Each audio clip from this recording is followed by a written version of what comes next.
Hello, listener. I know you've probably seen the runtime of this episode and can't imagine what I want to add to it, but I just want to make a quick qualifier. We make some comments in this episode about Mikhail Gorbachev and the cameo he makes in Zangief's ending in Street Fighter 2. We don't see anything too offensive, but we do talk about him in an overly familiar manner. Just want to put into context that we made these comments before the announcement of his passing. Thank you, and I hope you enjoy the episode.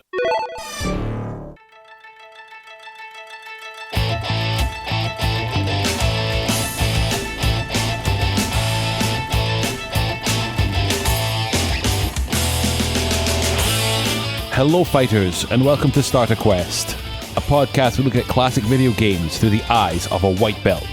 Hi-ya! This is episode number 7, where we are putting Street Fighter 2 one-on-one with Mortal Kombat. I am your host and undercover agent of Shadaloo, Alessandro Crolla, alongside my femme fatality and the star of this podcast, Jen Hughes. Hi there! I'm trying to be a femme fatale. Hello there. Hello, how are you doing today? Good. Splendid. How about you, handsome? I'm doing well, thank you. I'm doing well. Have you been playing anything fun recently? And for fuck's sake, do not mention Pokemon Arceus. Well, apart from that, I've been playing a lot of Two Dots. What's Two Dots? Two Dots is a puzzle game on mobile where you've got a certain number of dots and other things to eliminate and a set number of turns. Mm-hmm. You can connect them in any way but diagonally. Mm-hmm. Basically, the strategy is make as many squares as you can. Okay. When I put it like that, it sounds kind of boring, but it's very satisfying. All these puzzle games always are. It's the Tetris Candy Crush mentality of nothing's more satisfying than clearing a screen. Yeah. I've seen you play it a bit, and it reminds me a lot of Puyo Puyo. What's that? It's a Japanese puzzle game that's quite famous for leasing its gameplay out to other franchises. Right. So there's a Sonic one called Dr. Robotnik's Mean Bean Machine. There's a Kirby one called Kirby's Adventure. I don't think it's exactly like Puyo Puyo because you drag the line across the touchscreen. Yeah, it's not exactly like it. It's definitely got its differences. But if you saw the gameplay of a Puyo Puyo game, I think you'd definitely recognise some similarities. I don't doubt that there's similarities. Mm-hmm. So what were you playing? What have I been playing? I'm very slowly getting through the quarry. I'm having fun with it, but I'm having to save that for whenever I'm home alone because I know you'll get quite scared by it. Yeah, I know that it's one of those horror games. It's kind of like a slasher movie. Mm-hmm. I already find those very stressful. You're not going to look forward to some of our future episodes when we get into horror. I mean, I don't mind horror. Like, there's some horror I can really enjoy, but there's some... I watched Halloween and that was my limit. That's my limit. I think I could maybe watch Scream, but I don't know. I've not got a very high tolerance for slasher fix.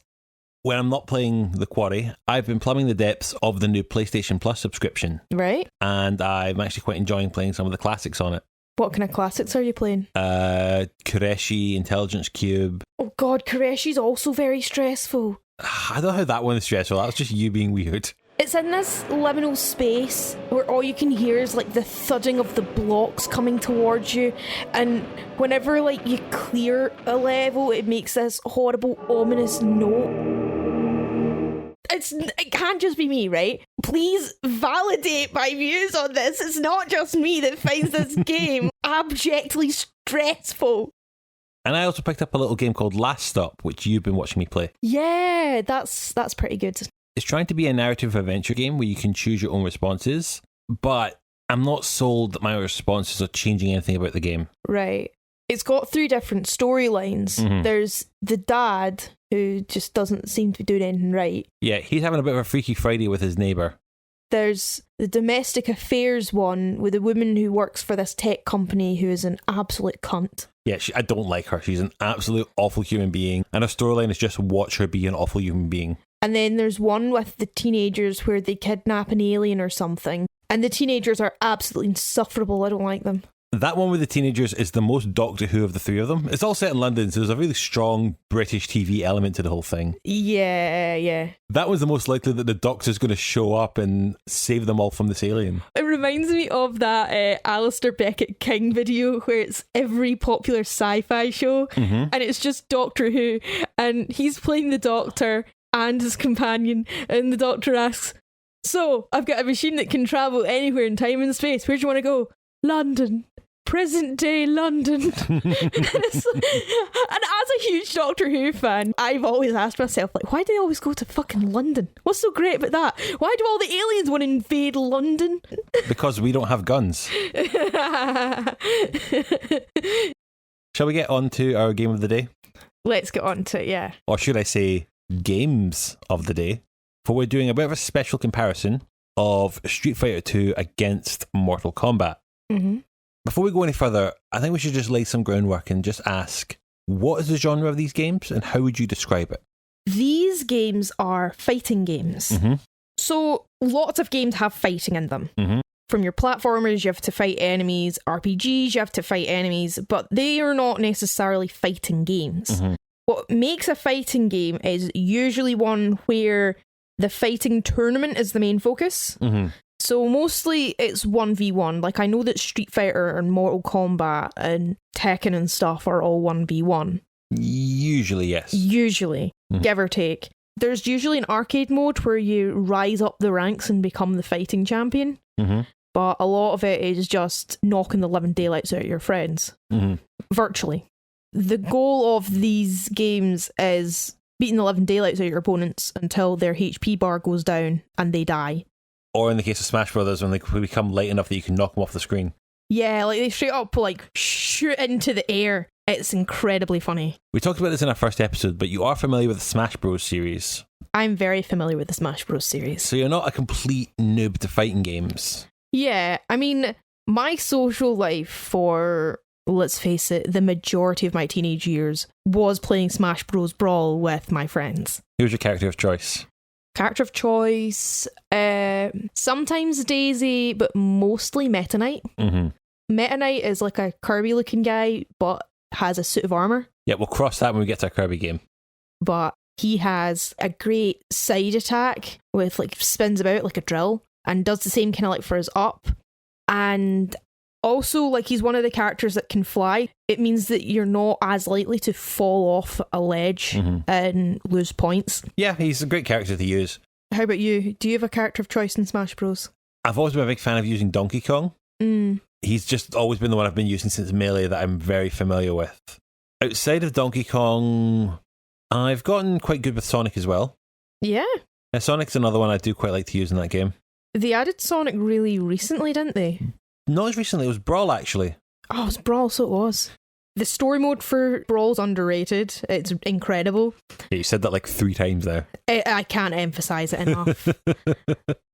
I don't think your knowledge of Smash Brothers is going to help you much on this one, because they both play very differently to how Smash Brothers plays. Right. Let's get a bit more detail now.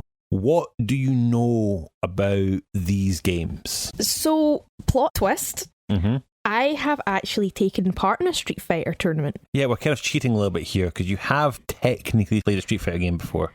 Not this Street Fighter, but a Street Fighter game. Yes. I think it was Street Fighter 5. It was back when Megabytes was open. Yes, this was a little gaming cafe that was in Glasgow that's sadly shut down, I think, through lockdown. I think so, yeah. Don't get too excited though. I'm not like secretly an epic gamer the whole time. This was years and years and years ago. I've forgotten almost everything that I knew about Street Fighter. I don't know if it is obvious, if I've said it enough, but my memory is not very good. Which is great for this podcast because I'm going into some things completely new, even though I've done them before. We'll stick on Street Fighter for now. So what do you remember about Street Fighter from that tournament? That the kid who was playing me was not very good. I kicked his ass. It's great. I don't win at video games very often, so it was a very satisfying moment for me. I think I played a girl. It might have been Chun-Li. Mm-hmm. Possibly. I don't really know. That's as extensive as my knowledge goes. I know some of the characters. I remember actually you got Street Fighter 5 around the time it came out. Yeah, I got it through my disc rental service. Yeah, I was very taken aback at, like, you know, there were loads of characters that were, as far as I saw at the time, were locked behind paywalls and DLC. Yeah. I was a bit annoyed for you, to be honest. Oh, you weren't the only one that was annoyed. I was very annoyed by that. You unlock them mostly through playing the game. Mm-hmm. But I had my friends round, we just wanted to play a fighting game, and we had to unlock everything. It's a bit of a pain in the arse. Yes. So what characters can you name from Street Fighter then? I think there's a couple of Street Fighter characters that have appeared in Smash Bros. There's two. There's Ken, blonde buff fighty man. There's Rio, Asian buff fighty man. There's Chun-Li. Chun-Li didn't make an appearance in Smash Bros. I can name her mostly because of that Nicki Minaj song. Yeah, it's called Chun-Li. Yeah, it's called Chun-Li. It's very good. It's one of her best, actually. Any other characters you can name from Street Fighter? M.Bison. You know M.Bison? When you were doing research, I took a squint at the screen and I accidentally saw it. Oh, damn. He looks like Solid Snake's dad. What significance does he have in the franchise? Is he like everyone's dad or something? Or like the father figure of the group? Not really, no. Is he the baddie? Yes. Ah. Okay. Because I was going to say that there's also a scary skull man. Wait, what? It's not M.Bison, but there's another guy who's a scary skull man who's like undead or something. Not sure about that one. Bearing in mind that there's things I'm getting mixed up with. A lot of these fighting games, they look very similar to an outsider. I'm going to have to see who you're meaning on that one. I'm going to have to look at that in a second half. Yeah. Anyone else? Yeah, that's it. Wait, no. There's the stretchy Sikh man. He's like Indian Mr. Fantastic or something. And what's his name? Zangief? No, it's not that.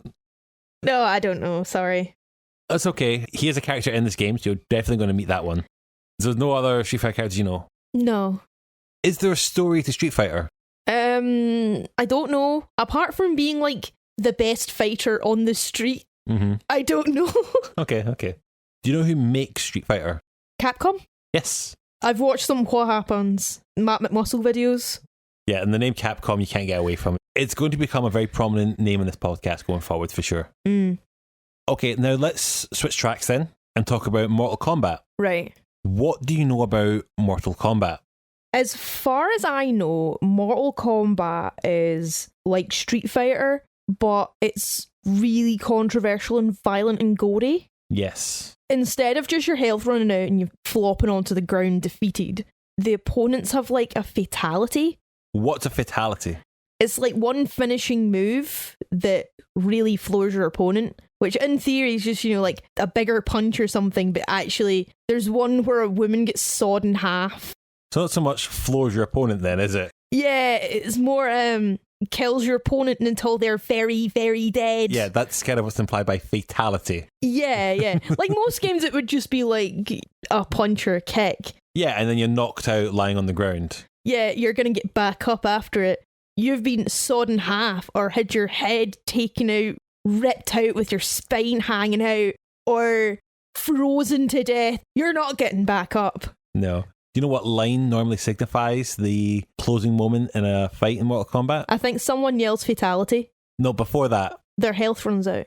And after that? They do like a kind of, oh no, I've lost type thing. No, you don't know then. I don't know. Very famous line to the game. This kind of gore is like, it was easier to stomach in Doom because it didn't look that realistic. But I've seen some gameplay of the modern Mortal Kombat where like sawing a woman in half, very visceral, hyper-realistic detail, and I actually found it a bit upsetting. It's like very gratuitous, and I think that's the problem that people had with it at the time, was that it was just so violent. Yeah, we talked about this a little bit in our Doom episode, that this is one of the games that was pulled up in that Senate hearing. This alongside Night Trap, which was a game for the Sega CD. You were a security guard watching these late high school, college-age girls being attacked in a house by kind of silly-looking... Gorilla Man. Kind of. They're like more like swamp men kind of thing. Right, okay. And you had to protect them or they would be kind of dragged off screen by these men screaming. Yeah, which sounds really upsetting and stressful. Yeah, it's a very shit game, don't get me wrong. It's never getting on the podcast. Yeah. But between the sexual distress of Night Trap and the extreme violence of Mortal Kombat, games got dragged over the coals over the pair of them. Yeah. And like I said, this is all a day before Doom came out, which didn't help things at all. What I'll say with Mortal Kombat, the clues in the title, Yeah. it's Mortal Kombat.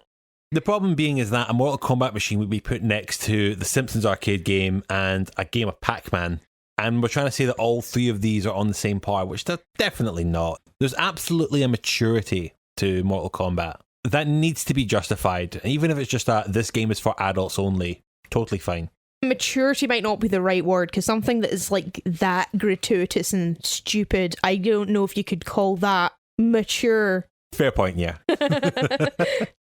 Do you know anything about the story of Mortal Kombat? Well, you're fighting to the death with your opponent. Why? What are we all doing here? What are we doing here?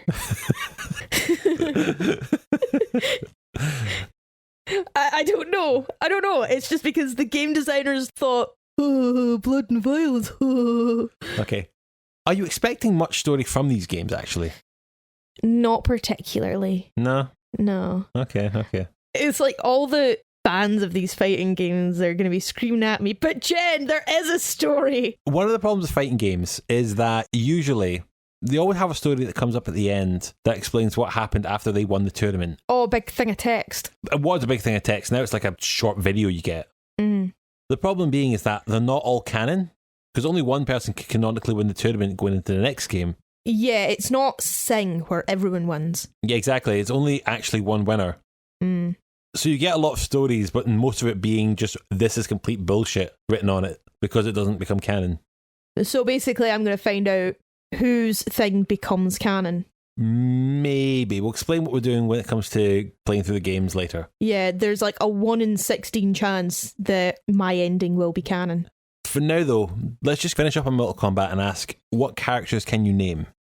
So there's Shao Kahn, Yes. big scary skeleton man. What's his significance to the story? Is he the baddie? Yes. Because skulls. Yeah, he is the big bad of Mortal Kombat. There's Shao Kahn's brother who looks like Sting.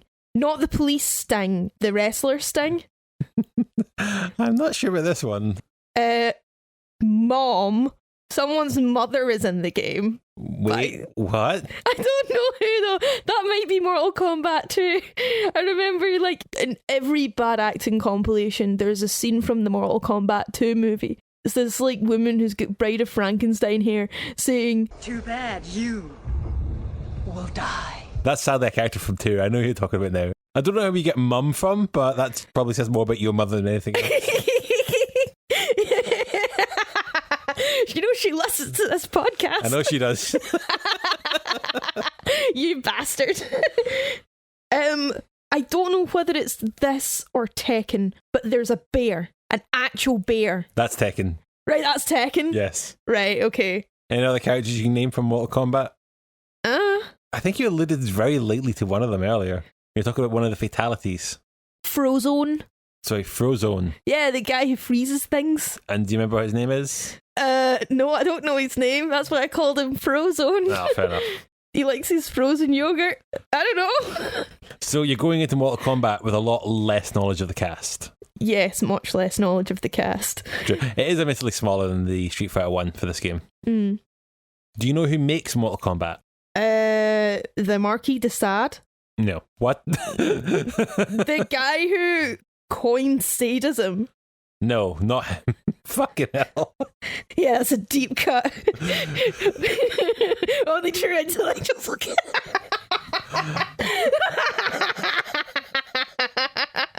Like he had like a whole manifesto and everything. I didn't read it, but apparently it's fucking disgusting and absolutely obscene. Well, sadly, it wasn't him. Sadly. So you don't know who made this game then? It's not also Capcom. No, it's not Capcom who made this one. Nintendo. Nah. Do you know what makes the art style of Mortal Kombat, other than the obvious blood and guts, special in any way? Is it 64 bits? No. Is it that they're farther away? Like Mortal Kombat, like the fights look like they're further away, and then Street Fighter, like they're really up close. No, it's a bit something special about the characters of Mortal Kombat. Oh, the characters from Mortal Kombat are scanned in. Yes, they are. Motion capture. Not so much motion capture. They are images of actors. They take a photo of every kind of phase of the move, cut out all the green screen around them, and then use those photos to animate them in game. Oh, wow, that's pretty cool. Yes. Digitizing, I think the term is. Digitizing. And Street Fighter's drawn and animated, like normal video games. Yeah, it's all pixel characters. So I think that's quite an interesting basis on both games. You're going in, admittedly, a little more experience of one over the other. Marginally. But you're going into both with very little information. So what do you expect from these games? I'm expecting them to be kind of similar, except for the character roster and the fatalities in Mortal Kombat. Apart from that, I don't know if my time button mashing in Smash Bros will be any help. These two games do make for a very interesting comparison. They came out about 18 months apart. Very much Mortal Kombat was made as a response to Street Fighter, so it does have the advantage of building off the first game. But at the time, the two of them became tentpoles in the format wars. So, what's what happened with Mortal Kombat? The person who created it took one look at Street Fighter and said, I can make something more hardcore than that. Yep, pretty much. I can do it harder. I think comparing the two of them does define a dialogue in the styles of fighting games. There were console versions of both of these games. And even though they were both multi-platform, one of the things that helped fuel their rivalry was that the Mega Drive version of Mortal Kombat was considered superior to the Super Nintendo version. And the Super Nintendo version of Street Fighter was considered more pure than the Mega Drive version, which added to the console war at the time. So it was just like, not necessarily gamers being gatekeepy and shit, more case of, this game looks better on this console than the other one. Yes. Right. Because you do get some people who are just gatekeepy and purist for no good reason at all. Back then, any reason to say my console's better than your console was just taken with both hands. It's just remarkable how little people change. Tribalism is still very much alive and well. Yep. But to be clear, we're not going with the console versions of these games. We're actually using the arcade version. Oh. Yeah, we're going all out. I've downloaded the MAME emulator, which is the mother of all arcade emulators. So we're going to get to play these games in the truest experience for the pair of them, which were considered at the best in the arcades. To do this, one of the kind folks over at NGI Events have graciously given us a loan of a fight stick to use for this comparison. Thanks, guys. Oh, fuck me, it weighs a ton. Oh my god. It's a very heavy machine, but the size of a laptop. Heavier than a laptop. It's a thick boy. It is a thick boy. It has a joystick for moving about. It's got a little dookie for the start button, which you can close over. Because it's very easy in the heat of the moment with the button mashing to accidentally click the start button. That's happened to me a few times. There's like a little strip of function buttons, which I probably won't be needing that much. No. And then there's 1, 2, 3, 4, 5, 6, 7, 8. There's 8 buttons, which include your left and right triggers. This one's got the PlayStation buttons on it, but that's nothing you have to worry about. Yeah. It is just 8 buttons with a stick, and this is as close we can get to how the controls would be like in the arcade. Yeah. In the fighting game scene, fight sticks are considered mandatory to get the best out of these games. Right, why is that? They are very responsive. They're quite a uniform design, so you can expect a fight stick to operate the same way with every game you play, and usually they play quite a few fighting games. And a lot of the fighting games offer themselves to be very customizable, so you can have the inputs be laid out any way you like. A bit like what we managed to do with Doom in the PC. Oh yes, totally. Yeah, that's the good thing about PC games and this fight stick, is that you can customize it to make it accessible. When it comes to choosing these games, I chose Mortal Kombat 1 as it was made as a response to Street Fighter 2 and had that to build from. And they mostly just came out running with the franchise. So I think it is slightly easier to play than its sequel, which would be good for a newbie. Street Fighter 2, on the other hand, I don't think you know this, but Street Fighter 1 was kind of a nothing game. It's a very weak entry. In what way? It was more like a concept game than it was an actual proper entry. You only ever play as 2 characters. Didn't sell well at all, didn't have anywhere near the appeal of its sequel. You ever got to play as Ryu, or there was a player v player mode in Ken. They took that player v player mode and go, let's take that, but develop it for a range of other characters, and that became the franchise. Street Fighter 1 stumbled, and Street Fighter 2 ran with it. My personal experience with these games is quite like a lot of kids my age. I played them when I was younger. I played Mortal Kombat on the Mega Drive and can still remember the cheat to turn on blood, Abacab. Oh, like the Genesis song.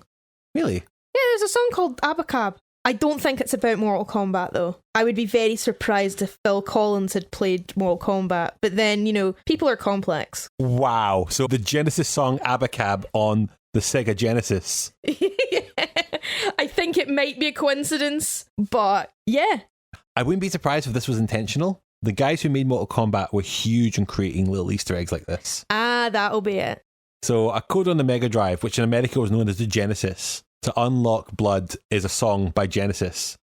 See, it's not just Jen that learns things this podcast. I learn things too. Yes. Street Fighter 2, I actually played on the Amiga, a particularly awful port, all things considered, but still the format I got familiar with the franchise with.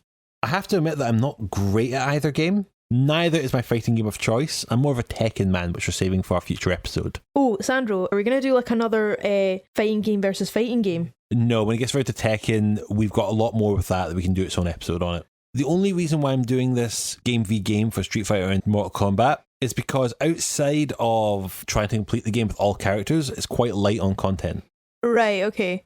I can't feasibly ask you to complete this game with every character. It's just not a skill that many people can possess. But I can feasibly ask you to complete Tekken with every character. Right, okay. I'm thinking comparing them instead just gives you a great basis that we can use to explore fighting games in greater detail in future episodes. Ah, okay. I'm going to move into the rules of gameplay for now. Rule 1, you have to try every character in the game until you're at least familiar with what they can do. Okay. Once you try them all, I'll expect you to come back for our second half with a ranking list of your favourites from F tier to S tier. Oh, I love doing these kind of ranking things. I'm in a Discord chat for Diamond Axe Studios and we do like rank downs for music and stuff really regularly. We don't use the F to S tier, like a lot of the tier YouTube videos. We just go for like an excellent through to terrible. Rule 2. You'll have to complete the arcade mode at least once using any fighter of your choice. Right. We will have the full access to the emulating software to save state as we see fit, and I don't mind cheating to do this because it's not an easy task. Right. As long as you experience beating this game once, that's all I'm after. Right. Rule 3. By the end of the episode, you have to decide which game is the better game and why. Yeah, that'll be fun. We are here to find out which is the better fighting game for our resident noob. Let's do it. Yes. So, you have your fighting stick. Yep. You have your violent tendencies. Yes. Are you ready to pit Mortal Kombat against Street Fighter 2? Fuck yeah. Let's get started. Fight!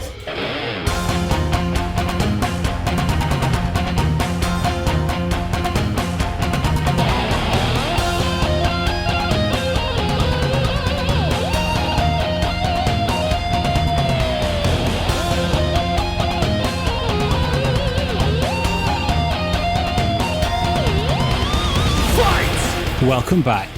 Took us 4 weeks to get through both these games, about 2 weeks per game, which isn't too bad, but they are also quite smaller compared to the other games you've played so far. Considering it takes me about 4 weeks to play one game, managing to get through 2 games, especially ones I was finding quite hard in that time, yeah, I'm quite proud of myself for that. How did you get on with your experience of fighting games as a whole for now? These took quite a while to get used to. They're fun, but I needed a lot of training to get through it. Yeah, I think there was about 5 days in total at the start of every game, which was just you and me playing the 2-player mode and me trying to teach you all the commands and you getting used to the characters. You were my Mr. Miyagi to my Danny LaRusso, but with slightly less child labour. I never got so far as teaching you how to paint the fence. But admittedly, when we're on this podcast, we do wax on a bit. Hey. You did play both games using only the fighting stick, which I'm proud of you for. Yeah. How did you get on with the fight stick? I was quite surprised at how well I managed it. Having said that, it is closer to a keyboard than a controller. The one disadvantage is because the joystick can move you in any direction, it can go like a full 360 degree angle. It meant that I'd sometimes accidentally jump or duck when I wanted to do the fighting moves that needed the joystick. Mm-hmm. In both games, there were 2 of the 8 buttons that just weren't doing anything. Street Fighter 2 is designed for 6-button setup, and Mortal Kombat's designed for 5-button setup. So there are just 2 buttons there that do nothing. Yeah, to simplify it with Mortal Kombat, I did just use 2 buttons to do the same thing as 1 button. Yeah.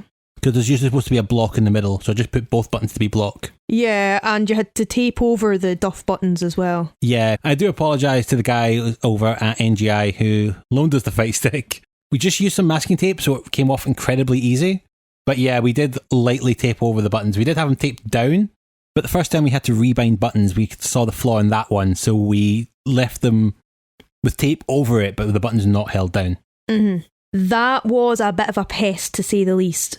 In saying that, I probably would have struggled quite a bit more with a controller. Despite the fact I'm more used to a controller, I think having like all the buttons in like front of you and there's like no like left or right triggers or anything like that made it a lot easier.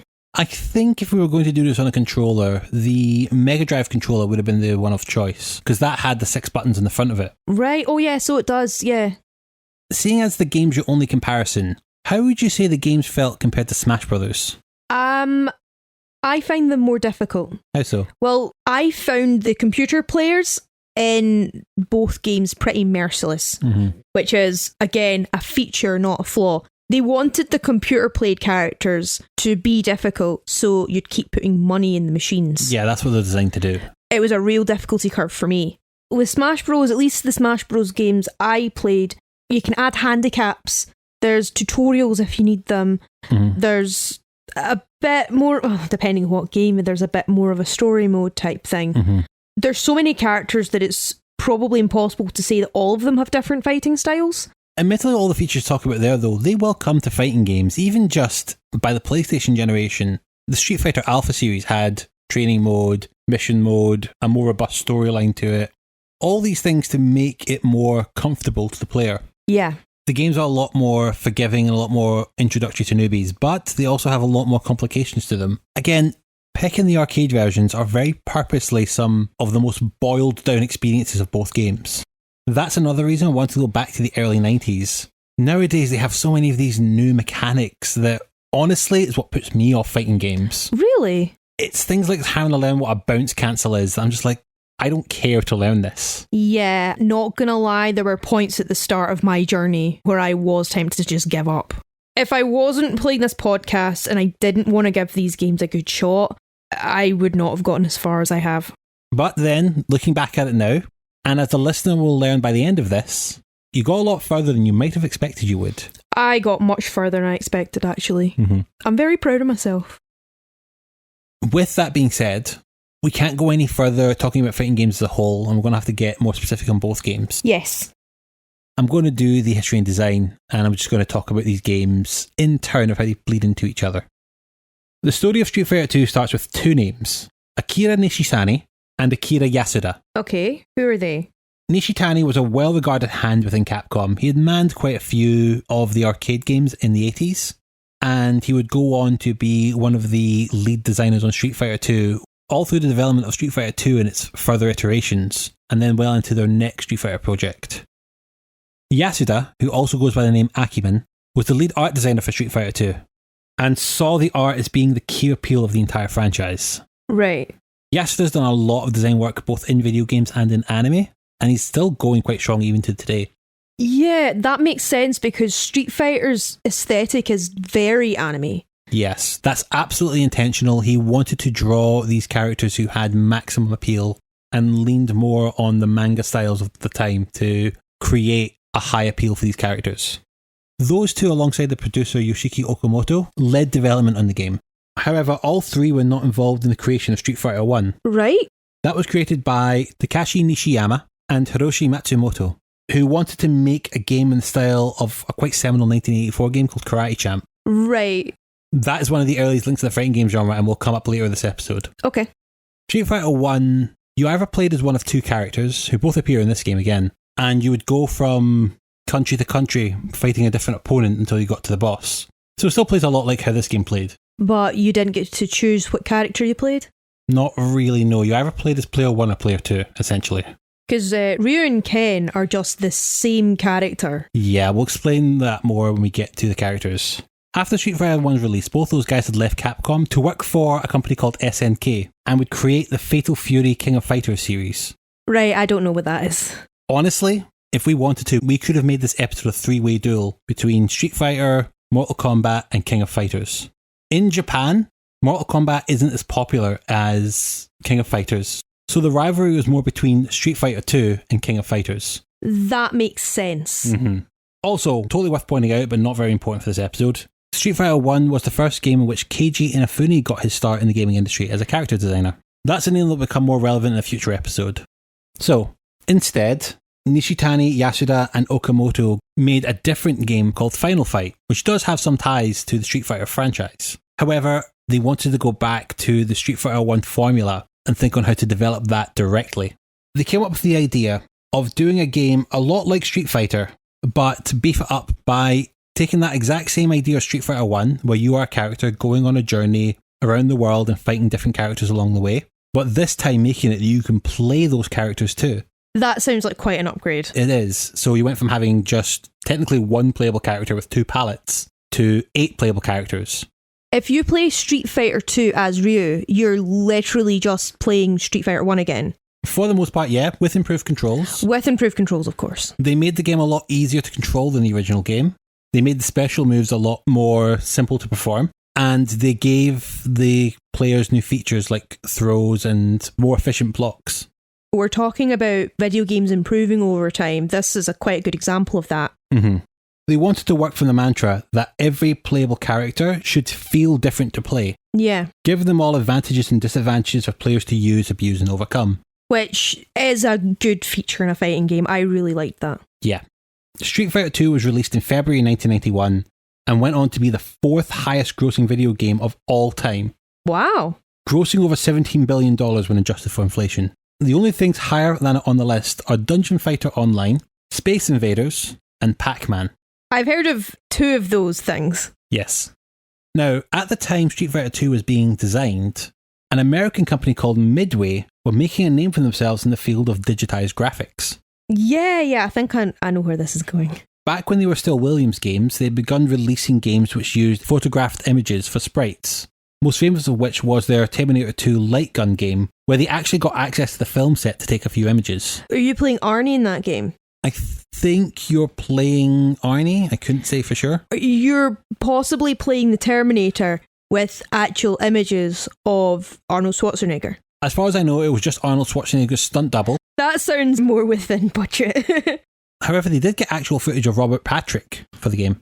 Who plays the T-1000. Yes. Pretty cool how they got that. With this technology, 2 up-and-coming game developers within the company had pitched the idea for a one-on-one fighting game, much in the style of Karate Champ. I told you it was seminal. Yeah.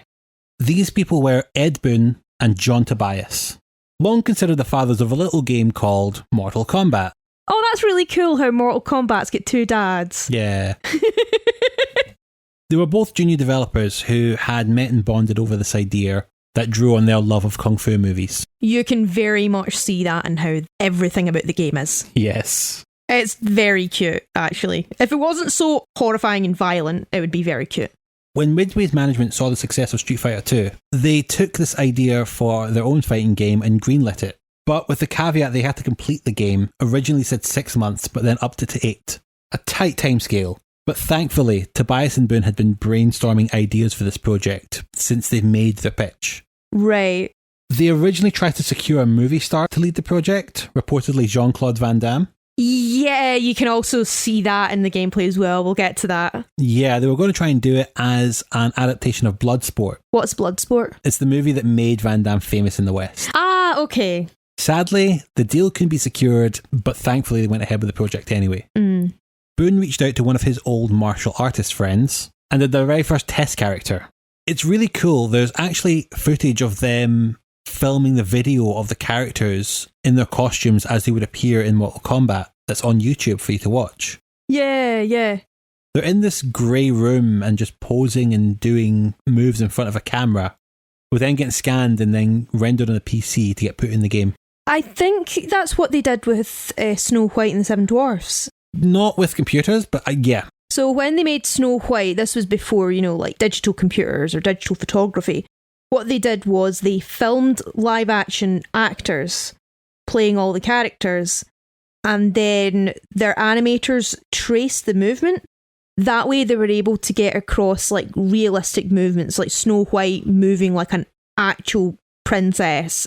They did that to make the movement more realistic, and the facial features also a little bit. Obviously modifying it and stylizing it, but it's very interesting. That's called cell animation, I think. I learned a bit about it in film, but it was a while ago, so apologies, I might have gotten that wrong. It's taking the same idea of Snow White and adding blood. Yes. Which is exactly what Snow White we needed, if you ask me. But in the original Grimm fairy tale, the Wicked Queen is made to dance in hot shoes until she dies. I mean, I think falling off a cliff was a bit more humane, actually. Having been crushed by a rock. You've got to learn that when we get to Tekken that using cliffs to kill people is just such a bad idea. When designing Mortal Kombat, Boon and Tobias had the cute idea of taking a sprite where the character gets beheaded, which was meant to be a defeat screen if you lost to the final boss, and instead repurpose it to make Johnny Cage punch someone's head off. This gave way to the bastard spawn of this series called the Fatalities. Oh my god, the Fatalities. We touched on this in our first half, but now that you've played the game, what are the Fatalities? With Fatalities, they're horrendously gory finishing moves. You or your opponent has run out of health, and the game says, finish him. And you're supposed to do a whole bunch of fancy button moves to get your character to do a horrendously gory move, like punch someone's head off, freeze them to death, throw them into a spiked pit full of the developers' heads. Yep, that's a thing. That's a thing. They're actually not necessary for gameplay. No, they're just designed to rub in your victory to your opponent's face. Yeah, you can go the whole game without doing a single one, because I'll be honest, they're a faff. The only exception is Liu Kang's, which is pretty easy, but I'm sorry, they're not worth it. This was back in the time where high scores mattered. They gave you a big bonus to your high score, but let's face it, most modern audiences do not give a shit about high scores. Yeah. The name Mortal Kombat is actually something that was workshopped for a while, famously. They were considering something like Kumite to sell the Asian influence, or Fatality as they assumed it would be what the game would become known for. But neither seemed to fit right. It was when someone spotted Mortal Kombat with a C on their list and decided they wanted to merge it with Kumite and change the C to a K to create Mortal Kombat with a K. This made the team laugh for its faux edginess, and it just kind of stuck. Faux edginess. So all that bad boy posturing stuff is like totally them having a goof and a gaff. Oh, come on. They know fine well how ridiculous this game is. There's no way they don't. Their tongues are firmly lodged in their cheek. I'm not going to lie, there are some of the Fatalities that are very funny. As much as I didn't have the best of times with Mortal Kombat, what I can say is that they seem to have a lot of fun making it. It's a very silly, goofy game. It is. If you can stand the gore. Now, that story I told you about the title, there's a possibility the story is complete bullshit. Right. And the only reason why they called it Mortal Kombat with a K is because Mortal Kombat with a C was already trademarked. That also makes sense. I heard both get pulled up and I couldn't tell which one. The one with the Kumite merger thing, that came from Ed Boon, but that doesn't necessarily make it true. It's a bit like how for Sonic the Hedgehog, he said that Bill Clinton was an inspiration for Sonic, even though the timelines didn't line up. Actually, I had someone come back to me on this one. Right. It's possible that does make sense. Mortal Kombat was released in October 1992, 18 months after Street Fighter 2, and it was a smash hit. Didn't go on to be as high grossing as Street Fighter was, but did go on to be a major player in the arcade scene. Mortal Kombat and Street Fighter 2 had one of the biggest franchise rivalries in video game history. Bigger than Battlefield and Call of Duty, or Forza and Gran Turismo. The only one I think that could be bigger might be Mario and Sonic. Who later made friends for that Olympics game. It's actually quite a fun game. I've got it on Switch. It is actually okay, yeah. And then obviously they beat the shit out of each other in Smash Brothers. Yeah. Honestly, I don't think the fighting game genre would be anywhere near as huge without this rivalry. Mm-hmm. Mortal Kombat made it so the genre weren't simply referred to as being Street Fighter clones. I think we might have mentioned this in the first half, but wasn't Mortal Kombat also super famous for outraging moms and dads everywhere? Not till its console release, a year later. Right, see, that's interesting because these Mortal Kombat machines, which are definitely not suitable for little Timmy, were sitting right next to like Pac-Man and Super Mario Bros. All the cool kids would gravitate towards Mortal Kombat, which would mean all the younger kids would gravitate towards it. I'm very surprised that outrage didn't happen then. The difference being is that the parents were not in the arcades. But they were in the living rooms. Exactly. When it comes to the music of these games, I think they both bring something interesting to the table.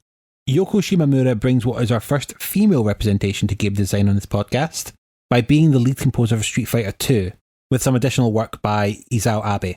Arcade games knew they were competing with other arcade games to be heard in the room. So Shimomura had this idea of making the music quite piercing and catchy. Yeah. So it could be heard over the din. If you listen to something like the original theme music, it's got this high-tempo energy to it. Yeah, I mean, a lot of the songs have got a high-tempo energy to them. I'm going to play them all when we go through our characters, but you're going to notice that they're all very themed to the nationality of the character. Right, okay. They wanted the music to suit the stage, which is set in the nationality of that character. Yeah, it's like each character in stage is a kind of representation of their country. Mm-hmm. In the other camp, you have Dan Forden doing the music for Mortal Kombat. He focused a lot more on doing a dark synthetic soundtrack with imposing drumming. Yeah. And this Asian influence give this game this trademark foreboding energy. If you hear some of the stage music, you're going to hear a lot of these dark tribal drumming. Like taiko drumming type deal? Yeah, exactly, that type of drumming that just builds this anticipation for the fight. And admittedly, well, this isn't music, but does need to be brought up. I fucking love Ed Boon's voice lines in this game. It's the developer Ed Boon who does the announcing for the game. He's the one that shouts at you to finish him. Yes. Phrasing? That sounds so dirty. And like, if you win without taking any damage, he's the one that comes on and goes, "Flawless victory." He's just got this voice that's just dripping in personality. And he does the voice for Scorpion, who has these loud shouts when he does his moves. Get over here! So, game music is designed to be repetitive. Mm-hmm. It's a feature, not a flaw. It's supposed to be able to loop as often as it needs to. Otherwise, you've got a problem of game songs stopping and starting mid-level. Level music doesn't tend to have lyrics a lot of the time. Yeah. You're going to notice when you're hearing the same song over and over and over again. Yeah, there are some games that have tried this and it definitely has that effect. Yeah. Like, you get some exceptions, but there's quite a lot of game music that's quite difficult to listen to as an album. Street Fighter 2, as I listened to more and more of it, I felt like I got quite bored of the album halfway through. Mm-hmm. As much as you feel that it's very evocative of the different countries, I'm not sure. There's some songs that do that, but for others it's not quite as obvious. At least for me. But don't get me wrong, they are good songs. They sound really good in the game. Mm-hmm. It's just that, you know, different music has different purposes. Like, you know, would you listen to Muzak outside of context of being in a store type thing? I understand that. We'll come back to the subject of character themes when we're going through the characters. Some definitely suit and some don't. Mortal Kombat does a great job at what it was intended for, but it's not great to listen to as an album. No, not really. There's quite a lot of the songs that are very repetitive ideas that if you're focusing on it, it really wears out its welcome. Like, in the game, they're fine, but there's quite a lot of them that are just background music, apart from like a few complete bangers that are really iconic. These songs in the game, it's not too intrusive. Mm-hmm. It does stick very closely to the Kung Fu movie motif, for better and for worse. The music in Mortal Kombat is not there to be a jam. It's there very much for purpose. To create tension, atmosphere, limbering up for a fight, taiko drums, that sort of thing. Especially when you get to the bosses, and you have that really kind of imposing sting to it. It makes it feel like you're about to do something incredibly difficult. Definitely one of the most evocative tunes on that soundtrack, but we'll get to that later. Mm-hmm. It is definitely worth remembering that some music is not designed to be listened outside of the game, but it's perfect for the moment. Yeah. Both Forden and Shimamura are still heavily involved with their franchises, even into recent releases. Mm-hmm. Also, Forden has a great claim to fame in the game. In all the subsequent releases, sometimes when you do like a very epic move, like an uppercut, a little face will come in the bottom corner and just go, Toasty! It's a very sing-song way of saying it. In Mortal Kombat? In Mortal Kombat, yeah. Why Toasty? As far as I understand, it was just something he used to do in the office. It made everyone laugh, and it just became a thing. I mean, really evocative of those Kung Fu movies. Oh yeah, definitely. The word toasty. Yeah, I'm pretty sure that was one of the iconic lines that Bruce Lee shouted out in Enter the Dragon. I know we're going to talk about your experience of the games, but there's not really a story to drape the whole thing round like we do in our previous episodes. So with this, we're going to talk very intensively about the characters. And we'll start with Street Fighter 2. There is a plot to Street Fighter, believe it or not. Yeah, I think there is, but I've forgotten what it was. I don't blame you for forgetting. It took me far too long to gather all the information for myself. They don't make it very easy to find it all. I mean, I only really found out Chun-Li's backstory at the end of the game, and even then, it did not reveal all that much. I came out very confused. So this is the best I can piece together the plot to Street Fighter. There's an evil criminal organisation called Shadaloo. Shadaloo. No. Pushing the tree. I'm sorry. That is the name they've chosen. I believe it was meant to be Shadow Law, but with Japanese pronunciation of English words, for some reason it got stuck as Shadaloo, and it's been that way since. Ah, right, yeah. Oh, that makes sense. So the criminal organisation Shadaloo are holding a worldwide tournament to find the best fighters. As far as I can tell, the only prize of this tournament is just being called the strongest in the world, as I couldn't find any source if there was like a monetary prize or anything. Yeah, I was wondering about that. But in secret, the tournament is actually for the leader who are recruiting the best fighters to join Shadaloo. What do Shadaloo do exactly? Evil things. So, like, scientific bad things. Yes. Evil science company. Yes. We're going to create zombies because what could possibly go wrong? Yes. I also have no idea. They're just an evil organisation with an evil boss that does evil because evil. Honestly, finding the story of Street Fighter 2 has been such a fucking pain. Because, like, even the canonical ending of the game involves a character who isn't in the franchise yet. Right. It's clear that they went into Street Fighter giving so little care about what the plot was until it became relevant when it came round to doing sequels that built off too. Right, okay. Each fighter does have their own motivation for joining. Some are for the glory, some are to get revenge on Shadaloo who have revealed themselves, and for one character it's all about the challenge alone. Who was the character that you ended up using for your playthrough? I played as Chun-Li. I had a few characters that I thought maybe I kind of fancied trying as Dhalsim. That didn't gel with me. I tried as Ryu, didn't quite gel with me, but Chun-Li did. Her fighting styles actually informed how I fought in Mortal Kombat as well. The transition is not quite as good, but there are characters you can kind of do that sort of gameplay with. Maybe a little bit. Now, I do have the biography for all characters too. This has been sourced from the instruction manual, so actually it's something that's written down about this bloody game that I'm going to read out to you while playing their character themes in the background. So this whole we're going to put all the story in the instruction manual seems to be a recurring pattern for these games. Yeah, back in the early 90s it was. We don't have the memory to tell stories. Unlike many other fighters, Chun-Li has not entered the tournament for personal glory. Instead, she's been tracking the movements of the international smuggling organisation known as Shadaloo.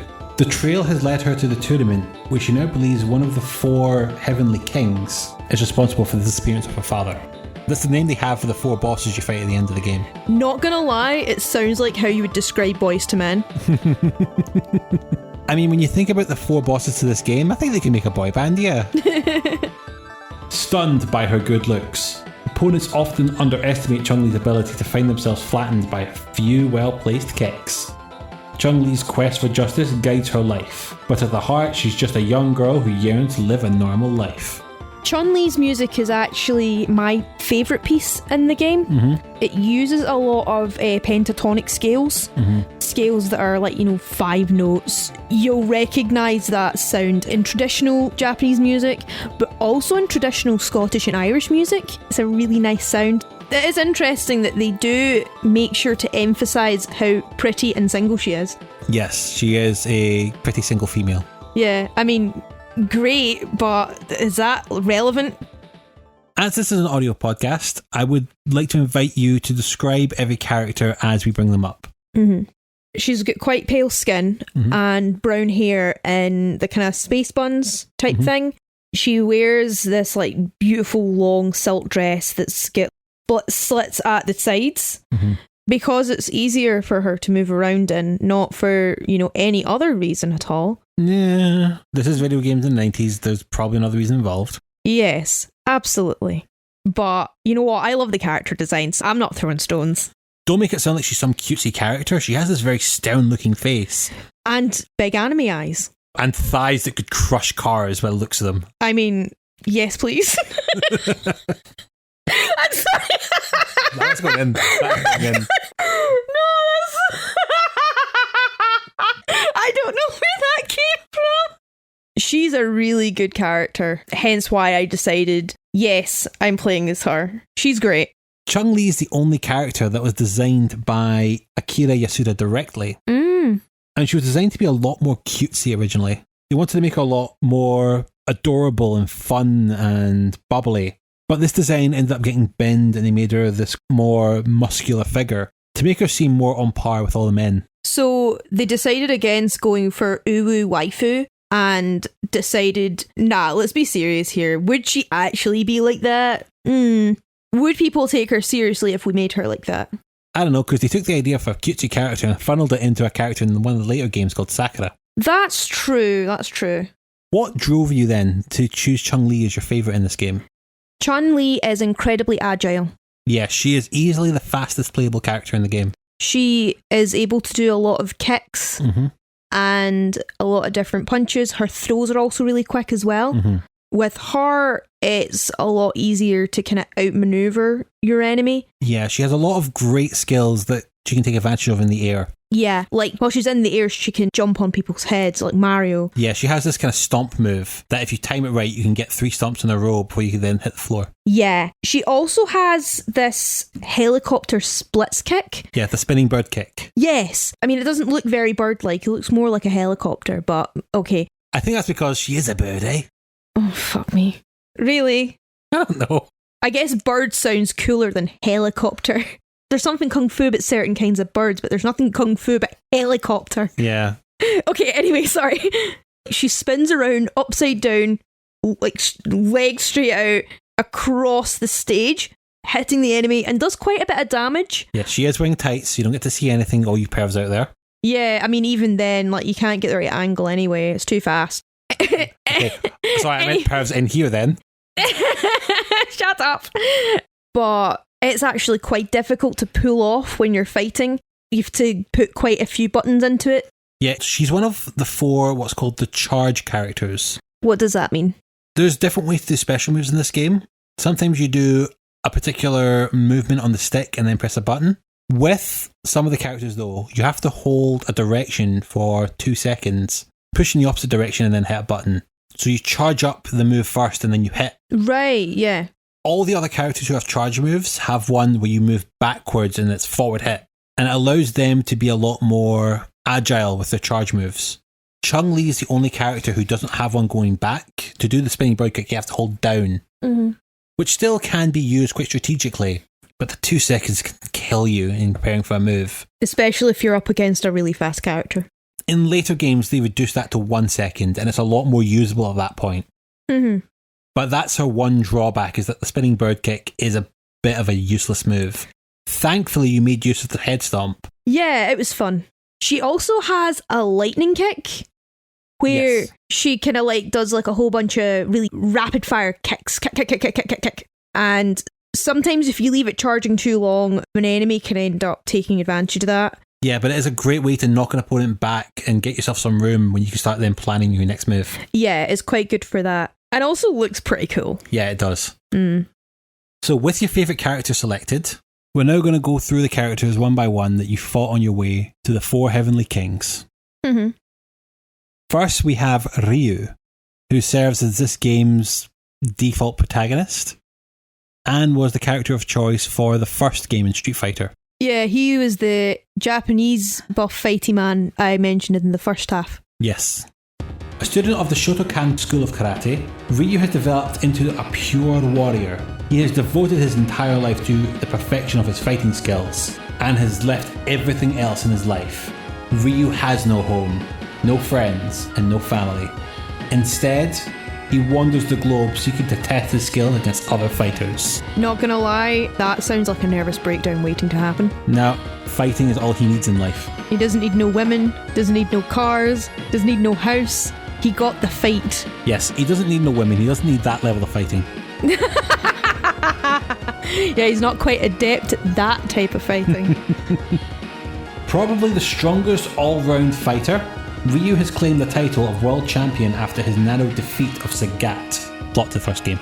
Right. Cool and calculating, Ryu is very patient in combat.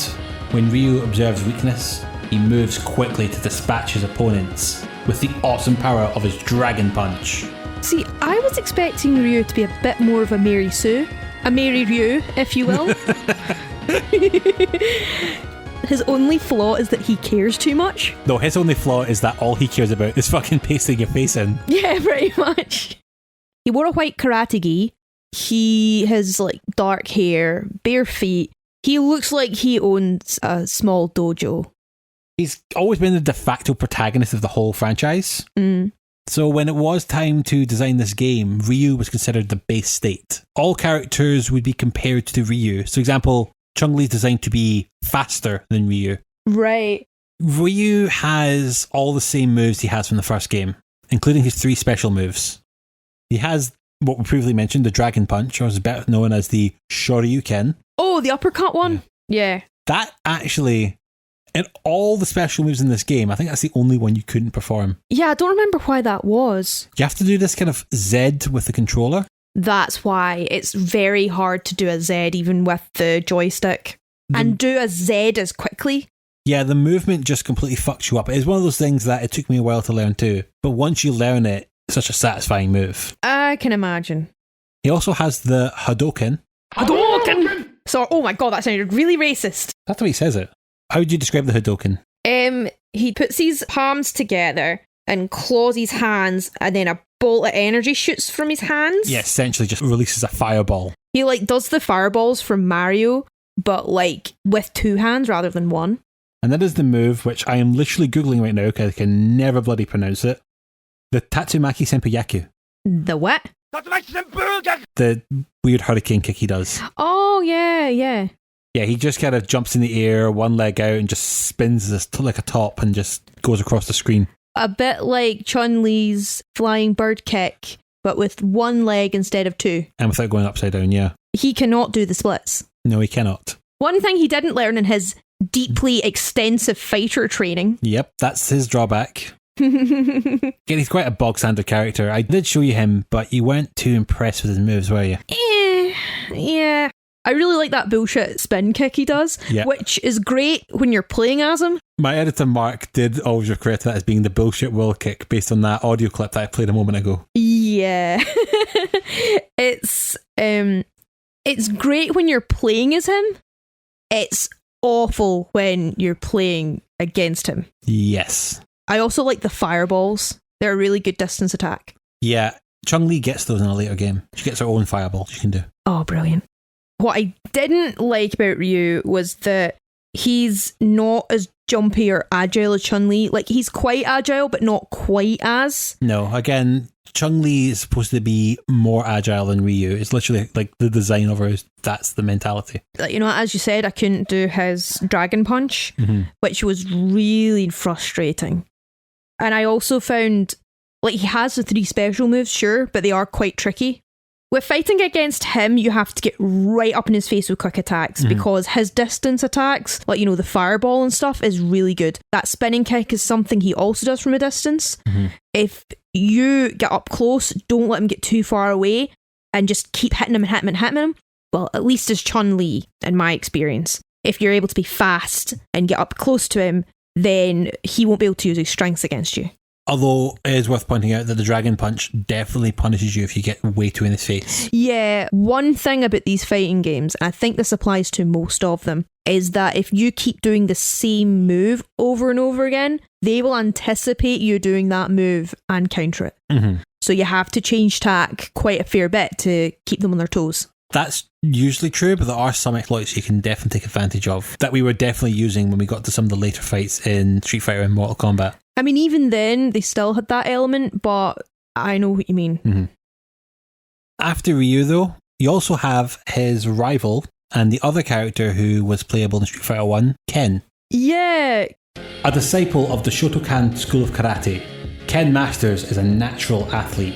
Unfortunately, his natural fighting skill fueled his giant ego, and he is constantly reminding his opponents that he is the greatest fighter of all time. Yeah, of course he is. That makes sense.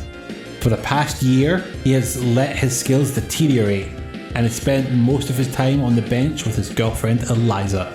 Yeah, we didn't see much of Eliza. Not till his ending, no. Yeah.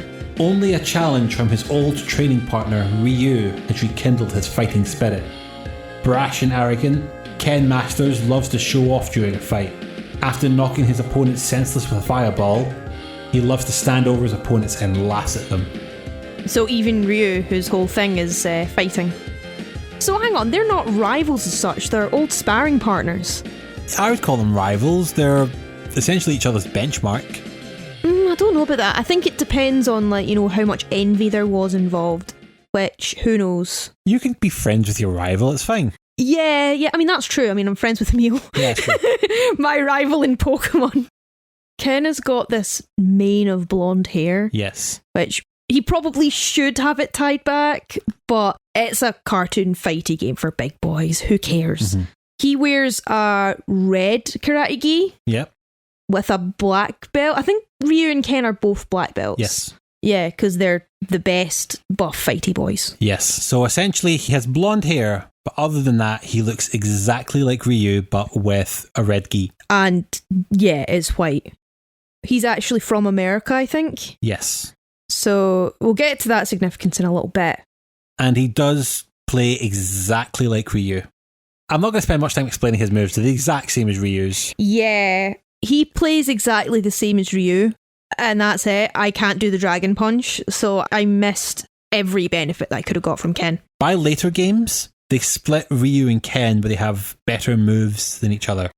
Ryu gets a better Hadouken, his fireball, and Ken gets a better Shoryuken, the Dragon Punch. Sorry, Ken, but if you want to play as Ryu with He-Man hair, Ken's got you covered. Next fighter we have is another character hailing from Japan, and is the sumo wrestler E Honda. Yeah, he is a master of a different kind of martial art. Yes. Edmund Honda. That's what the E stands for. Yes. I don't know how it landed on Edmund, but Edmund it is.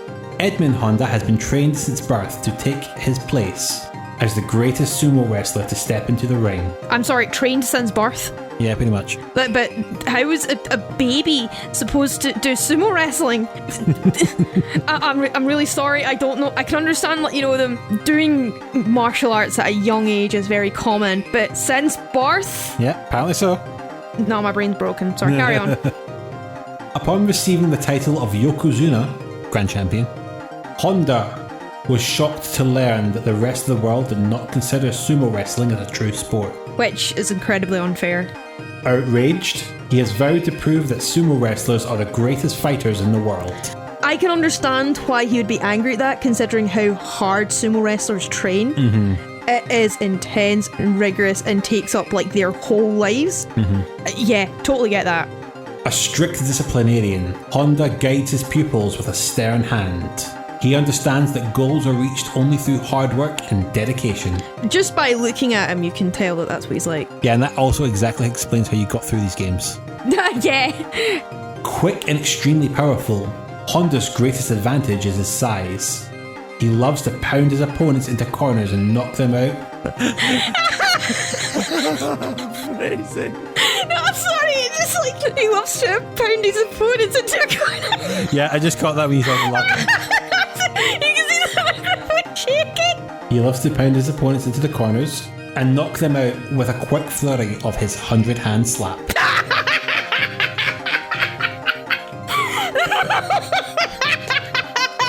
It's just when you read that out loud. I'm so sorry, it's so insensitive, but oh my god, it sounds so dirty.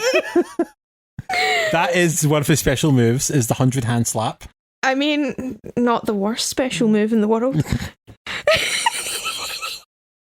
E Honda is a sumo wrestler. He's got like the traditional hair, very reminiscent of traditional Japanese art, because you got like a whole bunch of them that have got that sort of look. He's a sumo wrestler that has kabuki face paint. So kabuki is a style of Japanese theatre. Yes. So really, like, infusing all the traditions that Japan wants to get across to the West. Yeah, he's also wearing a yukata around his waist that's been folded off his arms. It's kind of like a kimono that you wear in summer, I think. Yes. It also worth to point out, I mean, he's a big boy, he's quite chubby.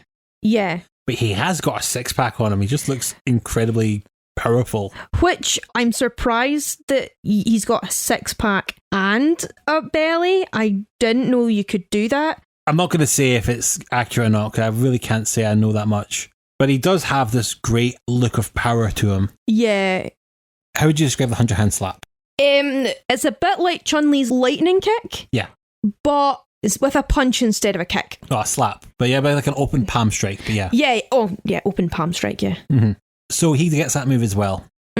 He does an attack where he dives at the opponent, which does a lot of damage. He's got some really good grapple attacks. He is surprisingly agile for a heavier character. Yeah, he walks slowly, but he does have some great dive-ins. Yeah, he's got some great dive-ins and can jump quite well. Yeah. Which surprised me.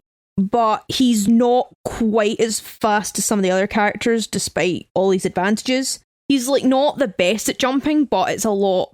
When you're playing as him, it's a lot easier and a lot better than what you think. Yeah, he's such a strange character, because while Ryu is Japanese, he's not really designed to be very Japanese looking. Yeah. This man is designed to be a stereotype of Japan. And it's fascinating to see how the Japanese would make a stereotypical Japanese person. Well, I think it's, infusing a lot of different Japanese traditions and things that are Japanese. It's kind of like how stereotyping Scottish people as like, wearing the full Highland garb and maybe some blue face paint, possibly if you're feeling spicy, with an iron brew or a whiskey in his hand. I think it's kind of like that. One of the weirder things, though, is that his stage is based in a Japanese bathhouse. I mean, how do you manage to fight in a Japanese bathhouse? Sweatily.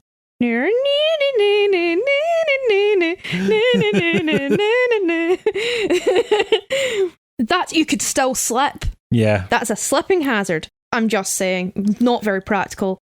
Next up, we're off to Brazil to fight the wild beast man that is Blanka. Very little is known about the bizarre fighter from the jungles of Brazil. For years, the natives have reported seeing a half-man, half-beast roaming the rainforests. But it was only within the last year that the beast named Blanka appeared in the cities of Brazil and would challenge any fighter who would dare oppose him. Normally passive and docile, when enraged, Blanka attacks like an uncaged animal. Blanka uses his speed and agility to inflict maximum damage on his opponents. He often uses his claws and razor-sharp teeth to shred his opponents into small pieces. Passive and docile unless he's angry. Yeah, pretty much. You won't like him when he's angry.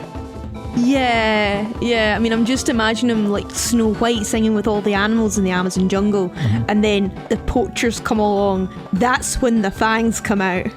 Yeah, he is a big, scary monster man who does not look particularly Brazilian. I think he's supposed to be like a wild man who was found in the Amazon jungle. Yeah. He is a scary monster man with a big mane of hair that goes right down his back. He's got like fangs and green skin. How did you not open with the green skin? It's like the most obvious weird things about him. How do you describe Blanka? Green skin is where I start. But he's a big scary monster man first and foremost. Okay, yes. Green man makes him sound like one of those aliens, which I don't think he's an alien. No, he is very much a human, as you remember from his ending. But yes, he is a monster man with green skin and orange hair. And very long toenails. Yep, he does. As you would, living in the Amazon jungle. Oh shit, I've just realised, I think he might just supposed to be the Hulk. He's got green skin, he's all angry and enraged, and he fights like a beast. But the Hulk isn't ginger. Okay, a Scottish Hulk then. He's not Scottish, he's Brazilian. You'll not like me when I'm raging. Blanka was a massive fan favourite when we were growing up. Like, a lot of the kids I remember loved Blanka. I can understand that. Yeah, he just stands out compared to the rest. He's actually got a really good grappling move where he straight up grabs you by the shoulders and bites into your head. Yeah. Which, owie. Yep. So you've got to be fast, basically, to try and avoid that grapple attack. Mm-hmm. He's also got this move where he can, like, roll into a ball, forward flip in your direction and hit you that way. Yeah, it's kind of a lot like E Honda's flying headbutt. A little bit like E Honda's fighting style combined with Ryu and Ken's. Yeah. He's more agile. He also does have his very notable special move where he starts going full Pikachu. I was just thinking that. Blanka! Where he curls into a ball and goes all electrified. So Yeah. if you go near him, you'll get an electric shock. There is an incredibly cheap way to play this game. If you hit someone with that move, they fly away electrified. You have just enough time to jump over to their body as it's lying before they get up and start the move again. So the minute they get up, they get hit by electricity again. Also, What contributed to him being a fan favourite, I imagine. yes, he is cheaper than... I was going to make he's a cheaper than comparison, but nothing's cheap right now. Yeah, the bar is not high. I found when I was playing as him that he's quite slow and not great against distance fighters. That charge can help, but he does come flying forward, which puts him perfectly in line to something like Ryu and Ken's Hadouken. Yeah, I think I found that when I was playing as Blanka versing Ryu. Mm-hmm. But once you've beat Blanka, you then go into the brute from what was once the USSR, Zangief. Many believe that Zangief, the Red Cyclone, had entered the tournament out of fierce respect for his country, but they were only partially correct. Zangief loves his country, but he loves to stomp on his opponents even more. What would you expect from a man who wrestles bears for fun? What? That's what he does when he's bored, yep. I know he's Russian, but like, I don't think Russians do that. I don't know very many Russian people, so I could be wrong. But I don't think they do that. Good-natured and with a good sense of humour, Zangief loves to fight. He left the Russian Wrestling Federation because of its lack of competition, and now seeks suitable opponents wherever he could find them. So, okay, a different type of fighting style, but for clarification, this is not WWE fake wrestling. Yes, it fucking is. No, it's actual fake. That's more like dance than a martial art. This is from an era when kayfabe still existed, so wrestling was real back then, at least perceived that way mostly. So this is wrestling as we know it, but before people knew that it was a choreography? Exactly. Right. Totally fearless, Zangief is more than willing to walk into a punch as long as he can grab his opponent and drive them into the pavement with his spinning pile driver. I'm sorry, like, I know that, like, I'm so immature. It is a wrestling move called a pile driver. I know it's a wrestling move, darling. I don't get how it's E Honda trying to prove the legitimacy of sumo wrestling and not Zangief trying to prove the legitimacy of pro wrestling. He fights bears for fun. He doesn't need to prove nothing to no one. Yeah. So, yes, Zangief. He is a wrestler. Mm-hmm. He's got this short mohawk haircut type thing. Mm-hmm. I think it's got a name, but I don't know what it is. And he wears this kind of singlet type thing, like an old-fashioned wrestler would. Yeah, it's just red trunks, essentially, with a yellow belt. Yeah. He's probably my least favourite character to play because he's just a tank. He moves really slowly. Yeah, he is the tallest character in the game. Mm-hmm. And although weirdly enough doesn't have the best reach, that's a character we're still to talk about. For someone who's so tall, he does not have the best reach. Yeah. And he's also the strongest character in the game. He has the highest power per hit, but that's balanced by being incredibly slow and having some of the worst special moves. Big, lumbering wrestler man. How was he to control? Actually, a bit shit. Yeah. But then, remember I play as Chun-Li. He is the exact opposite playstyle to Chun-Li. Big, massive hitbox for you to just stomp on his head as many times. But he hits hard. If you could play him right, you could probably catch characters as they're trying to get an agile attack. Mm-hmm. He has a lot more grapple attacks because he's a big, tough boy who doesn't agile very much. The combo on the fight stick's pretty straightforward because it is like his special attack. You're basically hitting all three of the punch buttons on the fight stick. Yeah, and he does this like spinning lariat with both his arms out. Which is pretty cool, not gonna lie. So quite straightforward on the fight stick. but on the controller, I don't think it's that straightforward. Not if you're using a 4-button controller, you need to use the shoulder buttons. Yeah. But as we've said, he is far too slow, and there's a bunch of his combos that are very hard to execute. Yeah, his spinning powerbomb move is a fucking nightmare. You have to like do a full circle with the controller and then press a button. Yeah. If I thought Ryu's and Ken's moves were hard, his are much worse. Yeah. I had the least fun playing as him. Back to America, and if E. Honda was the stereotypical Japanese character, we now have Guile, who's the stereotypical American character. Guile? Guile. A former member of the elite special forces team, Guile and his co-pilot Charlie were captured during a mission to Thailand 6 years ago. After many months of imprisonment, he and Charlie managed to escape from their jungle prison. During their perilous escape to civilization, Charlie was recaptured and Guile has been consumed with vengeance ever since. Guile's calm and emotionless exterior hides inside rage. Driven by his need for revenge, he will let nothing stand in his way. Using a unique blend of special forces training and street fighting skills, Guile is a force to be reckoned with. Guile is this American army guy who's spent all his rations on hair gel for that stupid quiff that he's got. Like if Bart Simpson did a lot of drugs. Steroids specifically, I have to say. I remember him like in some of the photos, like in the end fight screens, being quite lean. Mm-hmm. He's got this American army uniform, dog tags and all. Yeah, and a tattoo of the American flag on his arm. I mean, I thought he was Canadian when I first saw him. You can imagine how Western audiences felt who saw this character that the Japanese had made to be disgustingly stereotypical American, with his green army fatigues and his America tattoo and his dog tags. You can easily imagine how they reacted. With absolute adulation, it became an American favourite. They do like their patriots and their army stuff. They're really proud of their country, want to serve in the army, that sort of thing. So, Gully's got these sonic booms, which are basically like the Hadokens. Mm-hmm. So clearly, street fighting, you gotta have those anime energy bolt powers. Yeah, he's one of 3 characters that gets a really good fireball move, and his is the sonic boom. It is an absolute pest to fight against. Mm-hmm. At that point, he was the hardest fight that I had. Sweet summer child is all I can say about that. But I had like this visceral primal rage. I guess like Guile had as well. Except I couldn't hide it underneath a cold and motionless exterior because I don't really have a cold and motionless exterior. As you can probably tell. One of the things that really caught me off guard though, after the end of every fight, there's a little line that comes up that the winner says to the loser. And a very old running joke from this game, when Guile wins, he says, "Go home and be a family man," which is really funny when he says it to Chun-Li. He doesn't say that in this game. Right. That's from the consoles. In the original arcade, he actually goes, "Are you man enough to fight me?" Which is still funny when he's saying that to Chun-Li. Admittedly though, she is definitely man enough to fight Guile. Yes. Yes, she definitely has that already. Before we move on, is there any other victory lines that caught your attention?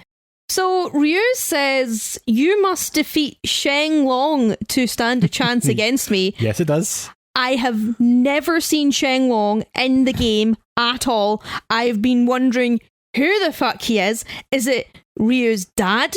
His grandpa? His friend with benefits? His Pilates instructor? Some guy he knows on Tinder? Someone in his knitting club?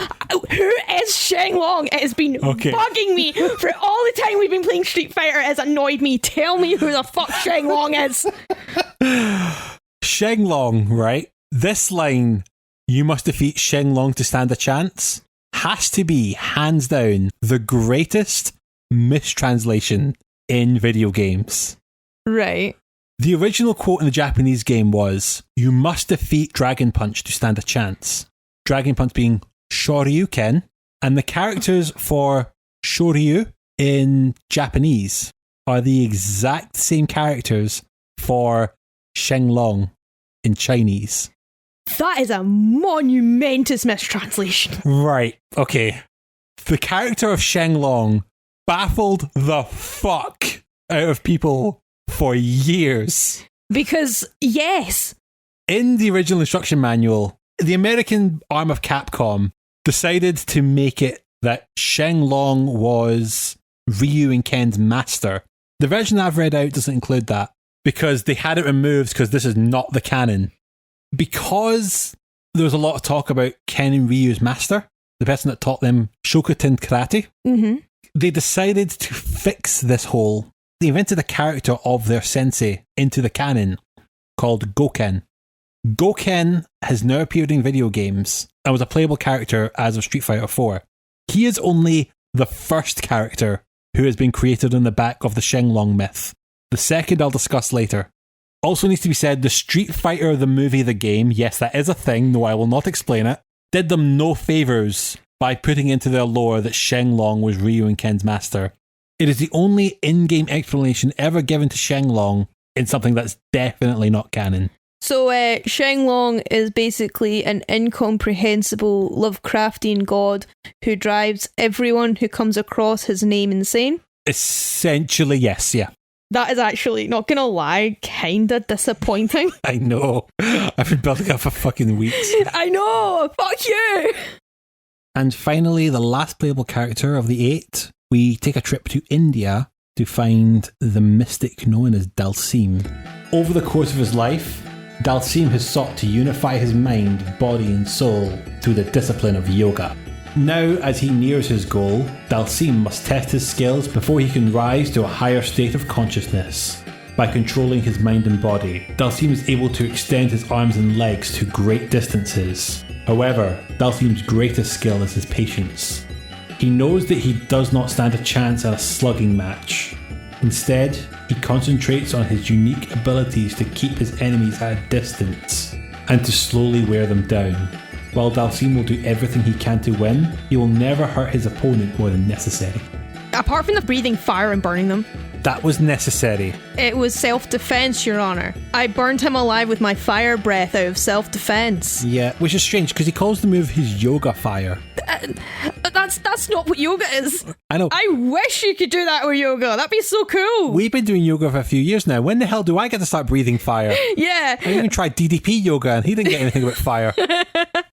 It's very interesting that the representative of India is portrayed as a mystic wizard man who breathes fire, has a skull necklace, and stretchy arms. Yep. I don't think there's a stereotype of Indians having stretchy arms or breathing fire, as far as I know. But there is a whole thing with associating India with mysticism. Like, I think there still is this whole new age hippie spiritual movement that fetishized it a bit. And you get a lot of mystic men who take advantage of gullible Westerners. Yeah, that and probably a mix of Vindaloos. What, the fire breathing due to Yes. curry or something? That's obviously what it's going for. I think that is what it's going for. Yeah, absolutely. Yeah, I think it does come from a bit of a misunderstanding of what yoga actually is, which the more people who've done yoga, the more people are aware of, like, okay, there's the mastering of mind and body, that's quite a big part of it, but you don't get that stretchy from yoga. Yeah, because he has like rubber limbs essentially. Like Mr. Fantastic, but Indian.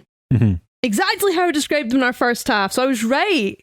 As a kid, I used to love him because he had some of the cheapest long-distance punching kicks, which I mastered as a kid. He's also Sikh, I think, because he's got, like, the turban. There's the assumption there, but I don't know whether that's just because people often associate the turban with India. I'm not sure which religion is the one that gives you fire powers from yoga. I'm sorry, but it has to be said, Dhalsim is the most racist character in this game. Yeah, I think you're right. As we said during our design section, stereotyping is just something the designers did to help accentuate their characters. It's shorthand, really. Yeah, I just think with Dhalsim, they just went a little too far. Stupid shorthand, for lack of a better term. Yeah.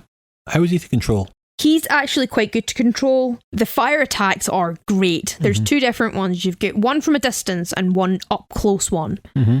The stretchy arm punches and kicks, they're probably one of the better distance attacks in the game. Mm-hmm. What I didn't enjoy quite so much is that his better attacks and special moves are very finicky. The yoga fire, as good as it is, you need to find your thumbs with it. Mm-hmm. Also, his stage is in India, where the music is good. It's really good music, but it has these really physically painful elephant noises, which I think is just the quality of the audio back then. Mm-hmm. It ruins that stage for me. And I like elephants as well. They make some cute noises, but just not in this game. Mm-hmm. It's going off every other second, this noise, and it's very irritating. Before we get to the bosses, I do want to quickly mention this, that between the rounds, you actually get a few bonus stages.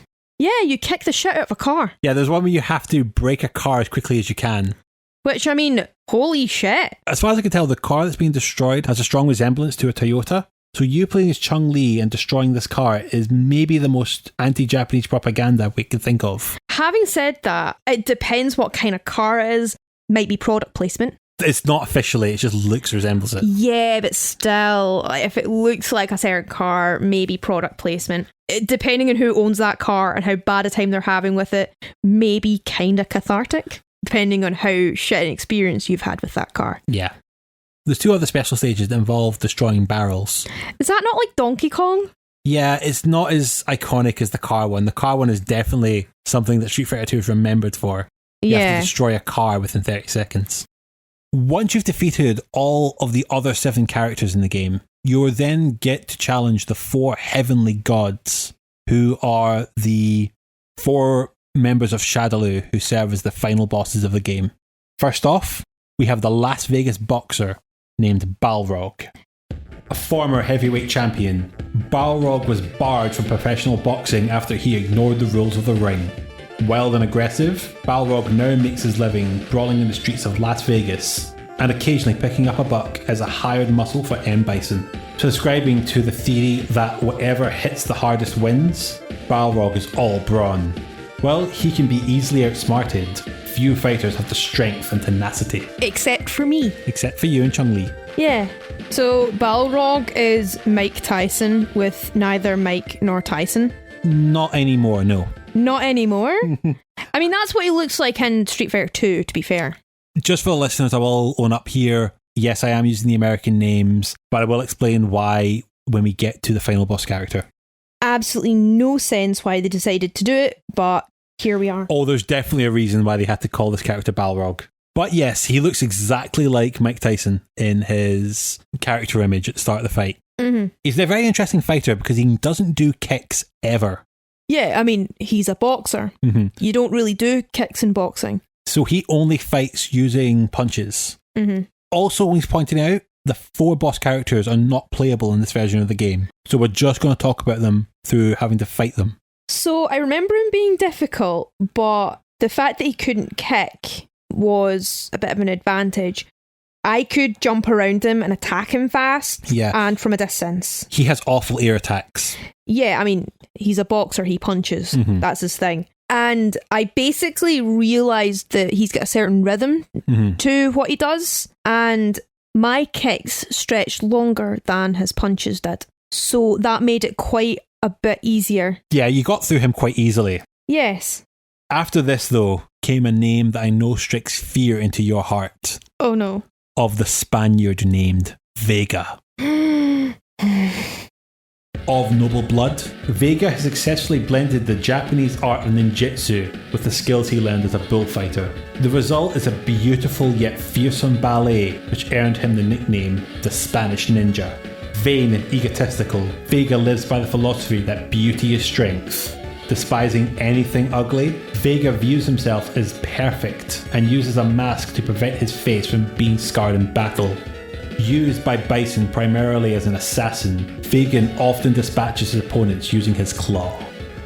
He is a Spanish pretty boy with blonde hair and a mask. Mm-hmm. It's basically just a face helmet because he's one of those guys who's very good looking and knows he's good looking and can get away with things because he's good looking. And he has like a Wolverine claw, which is really cheap. It's not fair. I want a fucking weapon. I want Wolverine claws. Why didn't I get Wolverine claws? This handsome prick broke me, and not in the good way. Yes, he did. I had... How many attempts did it take me to beat him again? With other characters, it only took you about 5, maybe up to 10 attempts to beat some of them, especially the bosses. With Vega, It took you 40. 40 attempts and 5 autistic meltdowns in a row. Yep. So, when I say that man broke me, I'm not exaggerating. Yes. Vega is the only character in the game who is faster than Chun-Li. It's not fair. So as someone who was absolutely exploiting Chun-Li's speed to win your fights, this was the one fight that all your strategies fell apart. It was one of those things I just didn't know what to do, because like everything I could do, he could do better. Yes. He literally can do anything better than you. So it was quite a surprise after the 40th time I managed to actually beat him. Funnily enough, we looked up a walkthrough on how to beat him because we were both really struggling at it. Yes. You tried to show me how to do it and couldn't do it. No, I could not. This walkthrough, I noticed that the guy kind of fluked his way through that fight. But like this technique was something I'd never be able to replicate, so it was useless. I was in real despair. But still, Vega does 3 jumps at the start every single fight. So on the third, what I did was I jumped higher than him and used a throw. Yes. He never sees it coming. Chun-Li is one of the few characters that does get an air throw, and you use that to its advantage to catch him as much as you can. Yes. Then I'd keep jump mid-kicking as that's a travelling kick. What really frustrated me was they did this really cheap move where he'd climb up the wall and be totally invulnerable while he's doing it. Totally invulnerable while he's doing it. There was no way to get him while he was climbing, and then jump down. Both arms extended out in a V. Yeah. It was impossible. But I think you pointed out that if you keep jumping, he'll most likely miss you. Yes, you just have to... If you're jumping away from where he's targeting you, then by the time he actually does the jump, you're well out of dodge for it. Yeah, which was pretty good. My problem was I kept like trying to get up close and then spamming attacks frantically and really depleting his health before he could get serious. But that didn't work. That was a really bad idea. No. It's one of those things, it's so hard with these fights, but you need to keep calm and keep the same pace as you're going. Keep using your strategies and don't deviate from them. Absolutely. Vega is limited that the fact he has also got the weakest defense in the game. Right, yeah. So moves hit him harder than any other character. So you are only going to get a few small hits in them. But with Vega, that's actually the best way to really do your damage. Yeah, it's like you only need a few hits but make them count. Eventually I beat him, and after that I just felt numb. Yeah, we did have to stop at this point and let you get a bit of a breather. I needed to take a good long breather, play some Animal Crossing and listen to Joanna Newsom, who I discovered really recently. Her stuff's incredible. If you like Björk and Fiona Apple, you'll have a great time with her. Once you beat Vega, I had to give you a level of catharsis. Now, one of the things I told you was that a fight between Chun-Li and Vega is actually quite iconic to the franchise. And punctuated this by showing you the fight scene from Street Fighter 2, the animated movie, where Chun-Li fights Vega. Just so you get to enjoy watching her kick him through the wall and out the top floor of a building. It's a very well animated fight scene. Oh, the whole... Like, it's such a dichotomy that they came out about the same time. You have the awful Street Fighter live action movie, funnily enough, starring Jean-Claude Van Damme as Guile. Oh, I remember you saying, yeah. And juxtaposing that with the anime movie they did, which is incredible. And it's one of the few times where I can absolutely say hand on heart that the American dub is better than the Japanese version because they changed the soundtrack and used contemporary rock music that just defines so much of it. On to the next boss character in Thailand named Sagat. Now, this character was actually the final boss of Street Fighter 1. You may have noticed he has a giant scar on his chest. Yeah, why is that? That was dealt to him by Ryu in the first game when he won. How? He gave him a shoryuken across his chest and just ripped his chest open. Oh, man. Not like violently, but just across the skin and made him bleed. He gave him a scar that ripped him across his chest, not violently? It didn't kill him. This wasn't a fatality. No, it's still violent. This is a fighting game, Sandro. You can't do anything not violently in a fighting game. Known as the Emperor of Muay Thai, Sagat once reigned supreme as the king of street fighters, until his narrow defeat at the hands of Ryu that left him with a scar across his torso. Humiliated at this loss, he now plans to regain the title at any cost. Sagat's Muay Thai fighting style is thought to be the most powerful in the world. With the exception of Bison, no other fighter comes close to his overall fighting ability. Except me! At heart an honourable man, Sagat is tortured by his loss to Ryu, and will side with anyone who will give him the chance or experience needed to regain the title. So apart from the scar, how would you describe Sagat? He's a tall boy who is a Muay Thai fighter. Yeah, tallest in the game. Tallest in the game. He spams moves, so he's pretty fast. He's also bald and has an eye patch. Yeah. You know, he's got like the big Muay Thai shorts, which I used to go to a Muay Thai gym before. Did you? Yeah, this was when I was younger and I was not very good. I don't think I went there for very long, but the fights are quite intense. At least to me, a weak, mild-mannered child. He spams moves, so he's pretty fast. Yeah, he has two moves that he loves to use, the Tiger Uppercut and the Tiger Wave. 2 tigers. Both times he'll just shout the word, Tiger! So, I mean, he's the original Tiger King then. yeah. Yeah. Damn you, Carol Baskin. The good thing about Chun-Li is that she is faster. Yes, and him being so tall gives him a massive hitbox. It did take a bit of time, but if you keep spamming moves faster than him and jump around him and everything like that, he's a lot easier to beat that way. This gave you the only advantage I think you used to get through and just finally beat him. This finally brings you to the last character in the game. From Parts Unknown, we have M.Bison, the leader of Shadaloo. Never has a man been more cloaked in secrecy than M.Bison. I mean, quite literally, he also wears a cloak. Yeah, interestingly enough, at the start of the fight, he'll throw his cloak off. That was a holdover from an animation plan where they were going to give every character an intro action at the start of the fight. Right. All the other ones got cut, but his remained. Ah.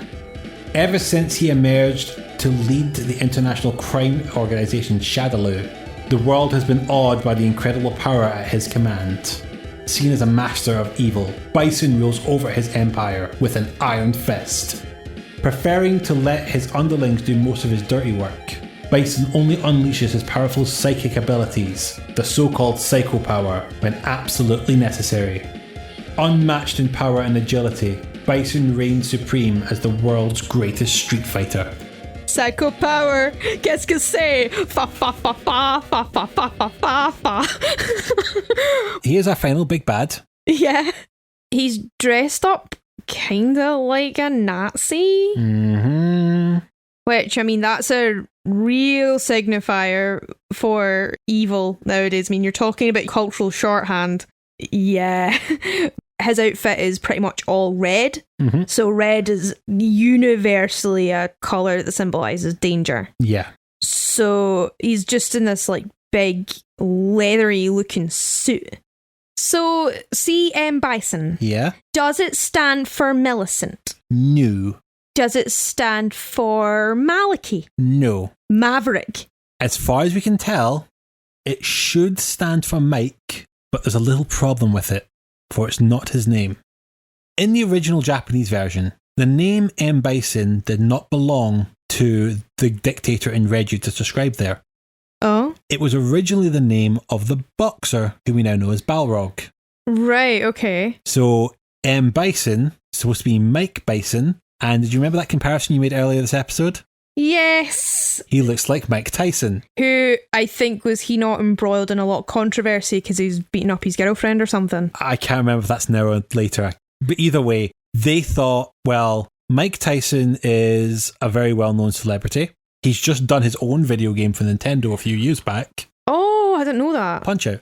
Punch-Out! Of course! Definitely getting put on this podcast at some point. Yeah, where I decide to go to the speedrunning community. They decided to play it safe and change the name of the character.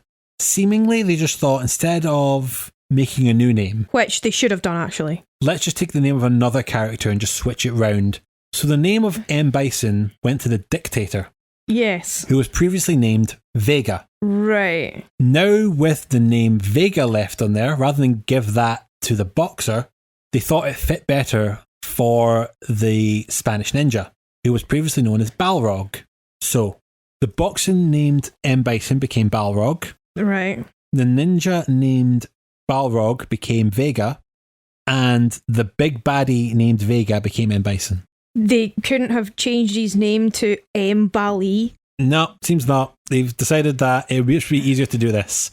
This has been breaking minds of fighting game fans for years, especially as we move into an era where fighting tournaments are international. Yes. It's baffling as to why you'd just, right, we're going to swap the names about, considering, like, as a writer, the names of your characters are pretty important. Mm-hmm. Even, like, farcical names like you get in the Mikado, which is a whole other kettle of fish we're not going to bother with today. Mm-hmm. It feels weird just going, yeah, we're just going to swap the names about. Like, Vega does suit the Spanish guy a lot better. Mm-hmm. Balrog does not particularly suit the boxer. And I don't know, M.Bison kind of works for the dictator, but, like, still, it's such a baffling creative choice. You know, I know. I'm usually all for respecting these types of things, but, like, in this case, I'm like, nah, that's rubbish. In international tournaments now, they now get referred to as being boxer, claw, and dictator to try and avoid this tangled level of bullshit. It's absolute bullshit. I don't understand why they didn't just give them all new names, but here we are, I suppose, in the reality where we did get that. I found it a lot easier to beat M.Bison, Big Bad Dictator Boy, than it was to beat Pretty Claw Boy. There wasn't that bullshit wall climb, for one thing. He has enough bullshit moves of his own. He has this, like, backflip he does. But I think I could actually counter that okay. I could avoid that. Mm-hmm. And I mean, it did take a few tries. I didn't beat him in one go. It took a while, but it didn't take 40 attempts. Do you remember how many attempts it took me to beat M.Bison? Probably about 10 to 15. Admittedly, it was another one of these fights where you kind of worked out how to get in and give a throw quite early on in the fight. Yeah. And then you took advantage of the fact that he has, again, a very big hitbox because he's quite a wide boy. Yeah, he's jacked. Yes. That gave you plenty of landing space for your head stumps. M.Bison has got a lot of strong moves in his arsenal. So the Psycho Crusher side attack, the glowy hand punch. The good thing about Chun-Li is that, again, she's also very fast. Mm-hmm. It was one of those things that I could just about navigate everything, especially considering how much bullshit I had to go through with Vega. There were some similar moves in that arsenal that he had that I knew how to counter because of it. Yeah, I think you were able to get that triple head stomp on him, which definitely helped you get some damage in. Yes, triple head stomp is definitely a good move. Mm-hmm. But when I beat him and how quickly I beat him, I was really surprised. I was ecstatic. Yeah. Compared to certain fights I have had before, I managed to beat him quite easily, actually. Yes, you beat Bison, and then Chun-Li gets to reign as the victor of the Street Fighter tournament. I was so pleased. I was so happy. I'm Street Fighter champion. Fuck you all. This is where we get probably the only characterization you're going to get in this game for each character, and you get to see a small ending cutscene for her. She's praying at her dad's graveside and says something like, I have avenged you, father. The drugs are destroyed. I'm like, drugs? Excuse me, what drugs? Yeah, this... Right. Listen here, listeners. Listen, right? I had, as hard as it was to try and find if there was a prize to the Street Fighter tournament, I could find so fucking little that referred to drugs being in this game. I mean, it's not like you could just, win a bucket of black tar heroin. I've never seen drugs mentioned anywhere in the lore to this game. It was driving me up the wall trying to find an explanation to what the drugs were.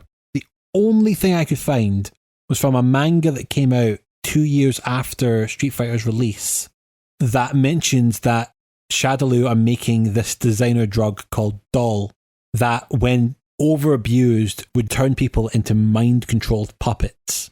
Annoyingly, I've not read the full manga, but from the first book I have read, I didn't actually see it ever explained as to why anyone would want to take this drug. Because it's drugs. Yes, but drugs give you a high or mellow or some effect that makes the horrible side effects worth it to the taker. There is no explanation as to why anyone would want to take Dhaal other than it's drugs and therefore we must take drugs. It's just venlafaxine, but shit. Yeah. This is just after the era when all arcade games started with the page, winners don't use drugs. I think that's what it is. Winners don't use drugs. M.Bison wants you to take drugs. You don't want to take drugs now, do you, kids? Not till the Champions Edition we get to play as Bison. Drugs, drugs, drugs. Chun-Li is now free to be a pretty normal single girl. Yes, literally, got the wording here of the exact phrase they use. She can now go back to being a young single girl. I was talking about this earlier, but I can't get over the fact they had to even mention that she was single. This is not relevant to the game. It's not relevant to anything. It doesn't matter her relationship status. Why should she be defined by that? I'm pretty sure the text and memory were pretty limited. Mm-hmm. I know. Complete waste of a word of all the ones. Right, I'm sorry. I'm getting on like a video game feminism, everybody. I know. It's the 90s. It's a different time. I never knew this until I was looking up this morning. They changed that ending in some of the later releases they did of Street Fighter 2. Good. I'm very glad about that.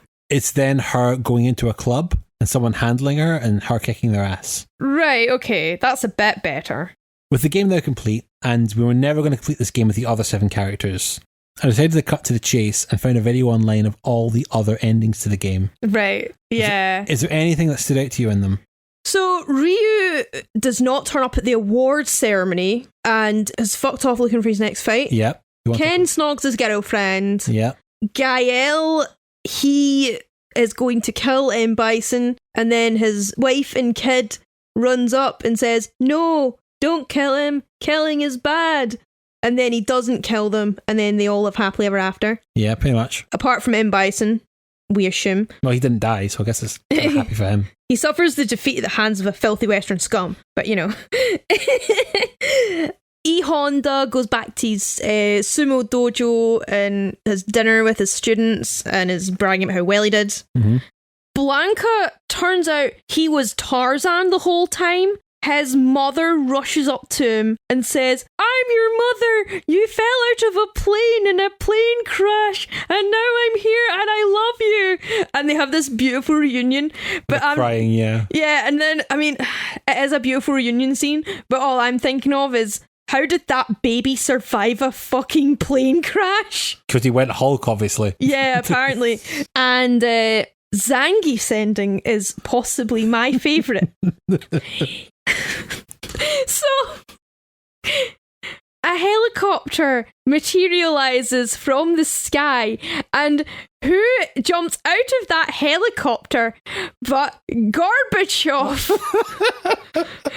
Not yes. like Chovdagorb, the Russian USS president. No, this is full, the man with blood on his head, fucking Gorbachev. Actual Gorby. And I think I just laughed for like a minute straight. Oh God, you think it's funny now? Because he first comes in and he's like, "You've proven the strength of Russia to the world," or some other crap. And now we must celebrate as Russians. So you would think that, you know, it would just be getting shit-faced on vodka and punching bears or something. It's even better than that. It's all like, it's Gorby, Zangief, and 3 KGB agents doing Cossack dancing. And just that image of Gorbachev doing Cossack dancing is so funny. Like, just, you know, imagine it set to Rasputin by Boney M. It's such a dumb ending. It's brilliant. It's probably the dumbest ending in the game, and that's saying something considering Blanka turned out to be Tarzan the whole time. But oh my God, it's glorious. We really did save the best for last, didn't we, Sandro? We did. All the other endings were just getting through to talk about Zangief, let's be honest here. Yeah. Now we're at the end of the game though. I'm going to ask you to do your tier list for Street Fighter 2 characters. Ooh, yeah. We'll start at F tier, Mm-hmm. and we'll work our way up, even though I think it's kind of obvious who's going to be your S. My F tier, as great as Zangief's ending was, and probably worthy of being put up a tier, sadly very difficult to play as. He does the opposite of what I'm good at. Yeah. Yeah, he's going in the F tier. That's fine. He can hang out there with Gorbachev. In the D tier, I've got Ryu and Ken. Yeah, there's no point separating them into two different tiers. There's no point separating them out into different tiers. Why D tier? Because I didn't have that much fun playing as them. They were a bit boring to play as. I couldn't do their Dragon Punch, which is a real disadvantage considering that's one of their best assets.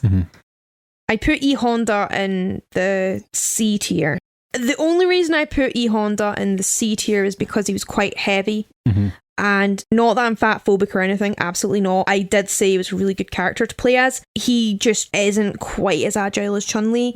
There are other characters who are a lot more agile than him, which play to my strengths a lot better. Okay. Sorry, Edmund. In the B tier are Guile and Blanka. Yeah, okay, why? So Guile is... Are you going to get worse the more you say You're getting much worse. I love that though. It's part of the joke.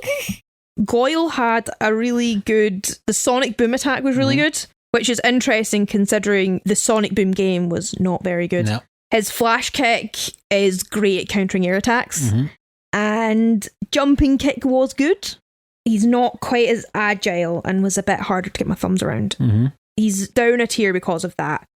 Blanka, he gets some really good strong attacks, but again, doesn't play to my strengths as much as I'd hoped. So he's in the B tier. Okay. Dhalsim is in the A tier because of how good his fire attacks are, how stretchy his punches are, and the floaty, like his air moves are really good, and because his jumps are floaty and slow, it's a lot easier to do those combos. And to the surprise of no one, I'm going to assume that Chun-Li is your S tier. Oh, absolutely. Like, no word of exaggeration, but Chun-Li has actually defined how I do fighting games. That might change in the future. You know, I've really shown my hand here, but I think that it's worth saying she's really, really good to play as, at least for me.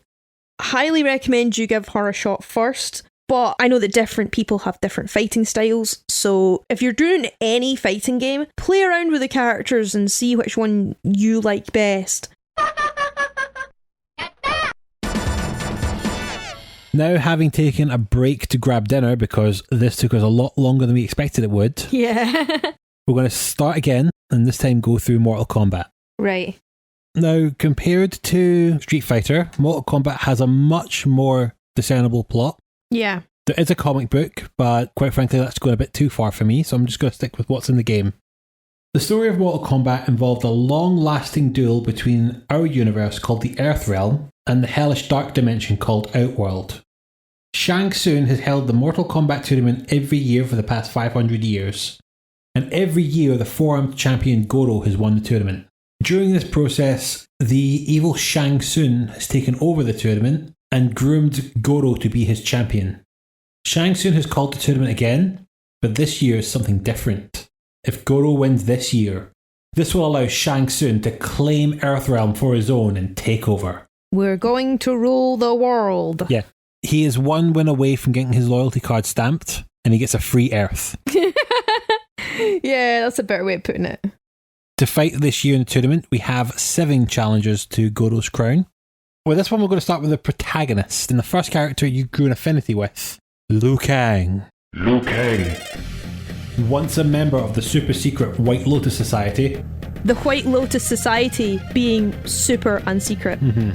Because of how the punctuation in the game works, I read it as Super Secret White Lotus Society, which made me think that that's what it was actually called. My headcanon, Liu Kang's part of the Super Secret White Lotus Society. Liu Kang left the organisation in order to represent Shaolin temples in the tournament. Kang is strong in his beliefs and despises Shang Tsung. These bios I am taking from the in-game attract mode screens, which is what they call it when there's no coin in the arcade and it's just waiting for someone to come up and play. So it aims to attract new players. Yes. Yeah. Every character gets a bio, and that's where I'm reading these from. Also with Mortal Kombat, we're going to give the name of the actor. So Liu Kang, played by Oh Sung-pak. He's pretty cool, though he is kind of like if they sold Bruce Lee in Lidl. Yeah. Loose brie, if you will. Oh god, I knew you were going to do that. What can I say? It's just the naming conventions for bootlegs. Yeah, he is absolutely bootleg Bruce Lee. Like, he's just Bruce Lee. I don't have to describe him. Just imagine Bruce Lee, imagine him slightly off-brand, you've got Liu Kang. Basically, yeah. Interestingly enough, Street Fighter over the coming years will get its own loose brie, if you will, with a character called Fei Long, who again is just a clone of Bruce Lee. Right, okay. The Street Fighter developers just looked over at Mortal Kombat, saw Liu Kang and said, I want one. Daddy, I want a Liu Kang. Yeah, they got this from Aldi though, we find.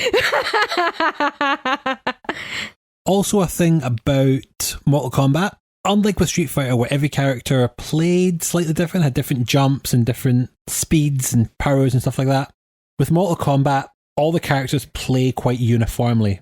And instead it comes down to a question of which special moves you like the most. Mm-hmm. They all have the same movement speed, same jumping speed, same basic attacks, which is great because it means that no matter who you select, you always know how to do the sweep and the roundhouse kick and the uppercut. If you're looking for someone that's easy to get your thumbs around, you're worthwhile going for Liu Kang. Yeah. He's quite easy to play with a very easy fatality. One of the only fatalities I could do in the whole game. And probably the least lethal. Yeah. He just does a big flippy punch. Yeah, he just does this kind of cartwheel, punch someone up into the air, and then they just land. They could end up, dying from the fall, but it does look like they've only broken a few bones at worst. Yeah, it's very tame, his fatality. You roll the joystick around and bam, super punch. Yeah. His special moves are quite easy to do too. Yeah, again, mostly joystick stuff. Mm-hmm. So you've got a flying kick. Yes. And a fireball, a bit like Ryu and Ken. Yes. This is the character you picked up first. You were having an okay time with for the first fight. Yeah, and then by the second fight, I just stopped wanting to play as him. I found him a bit weak when I was up against other enemies, but then I cannot emphasise enough how merciless the computer players are in both games. It is palpable in Mortal Kombat. So at this point, we decided to restart, and this time you picked a new character to play. The Thunder God, Raiden, played by Carlos Pesina. Raiden. The name Raiden is actually that of a deity known as the Thunder God. It is rumoured that he received a personal invitation by Shang himself and took the form of a human to compete in the tournament.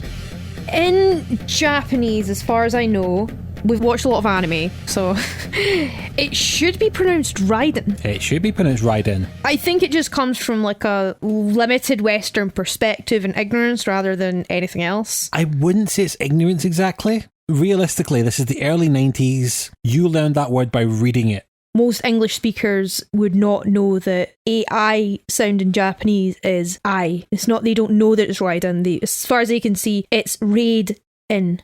Yes, so right. I'm willing to say at the very early stages, most likely, it was their own translation error. Not as good as Shang Long.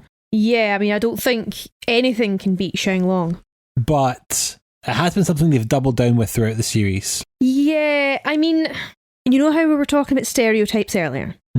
He's got his karate gi, an Asian conil hat. Yep, that's the correct name for it. And he yells vaguely Japanese gibberish whenever he does a certain attack. Lots of hilarious misheard lyrics, hijinks to be had. Yeah. You can see it a touch problematic. Very much so, yeah. He's my favourite character of the game. Yeah, this is the character you ended up going the distance with. Yes, I really went the distance with Raiden. Yes, you did. Basically, he is Ninja Thor. Yep. Because, I mean, most of the characters in this game are ninjas. Yes, he gets his own Hadouken power, but his is just he shoots a lightning bolt. Which is very cool. It's a good distance attack. Of his 3 special moves, it's the one you probably use the least. Yeah, because it's a bit like the Hadouken. Yeah. With the Hadouken, you roll the joystick 90 degrees, which, if you're in the heat of the moment, is kind of a bit difficult to pull off. It's why I didn't use it as often, especially considering he has got better moves. He's got a charge torpedo Yes. where he rugby tackles while he's flying through the air. Yeah, that's why he's making the racist noise you mentioned earlier. Yes, he makes the racist noises there. Mm-hmm. It actually reminds me of a time when I stood up to one of my bullies in primary school by rhino charging her. So that was a fun moment. Were you making a racist noise when you were doing it? No, I might have screamed a bit, but not racist Japanese noises. Ah, cool. It was all a bit of a blur. He's also got my favourite move, actually, is the teleport. How's that work? You push the joystick down and up quick, and then he teleports from one side of the enemy to the other. And you can land some like good attacks. There are quite a lot of times where your enemy will end up being able to see you coming, especially if you use it too often. But it's a really good move, being able to just like punch or kick, teleport, punch or kick from the other side. So much fun. Love it. Yeah. He is pretty agile, and that move just sealed the deal for me. It does give him a mobility that other characters don't. Yeah. Because like I said, they all have the same movement speed. Which, considering I was playing Chun-Li in Street Fighter, it's just too slow. The reason why I wasn't huge on Raiden at first, his fatality was quite difficult to do. It's basically, I don't remember what the combination is. He basically strikes people with lightning until their heads explode. Yes. That was interesting. The fatalities actually never failed to shock me. Yeah. Even when they happened a few times. They're just so stupid. Like, I just stare at it and go, wow, that happened. That really happened, huh? It did happen, yes. I think what really helped you with Raiden, though, was that both the electric fly and the teleport don't involve you to press any kind of punch or kick button. It's just all directions. Yeah. Electric fly sounds like a disco dance move. That's what it's called. That is the name it's been given in the series. Yeah, the electric fly. So he's the character you're now taking forward to fight all the other characters on the ladder. Great fun. Love it. Let's go through the characters you fought. Next on the ladder, we have Kano, played by Richard DeVizio. Kano. A mercenary, thug, extortionist thief, Kano lives a life of crime and injustice. He is a devoted member of the Black Dragon, a dangerous group of cutthroat madmen, feared and respected throughout all of crime's inner circles. So, Kano is like half man, half Terminator, and is basically Arnold Schwarzenegger if he looked vaguely Arabian. Yes, he is. Half his face is metal with a red eye. Yeah, and like he's got a sash that's full of pouches. I mean, I'm not really sure what he keeps in there. Maybe it's like all the chocolate bars he stress eats. Well, think of his special moves and you'll probably work it out.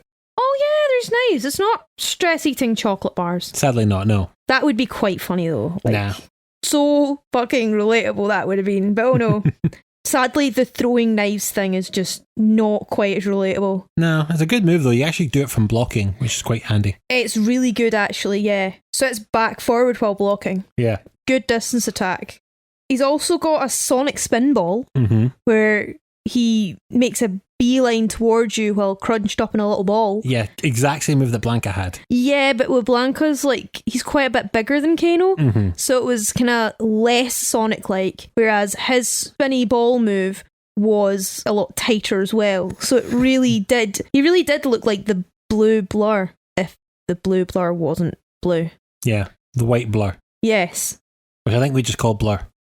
I did find this out in my research. The Black Dragon Society is an actual real Japanese gang.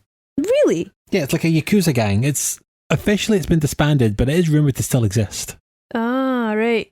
His fatality is pulling someone's heart and or kidney from their chest. I think it's supposed to be heart. It looks like a kidney though. It does, but it beats in his hand. Oh yeah, kidneys don't do that, do they?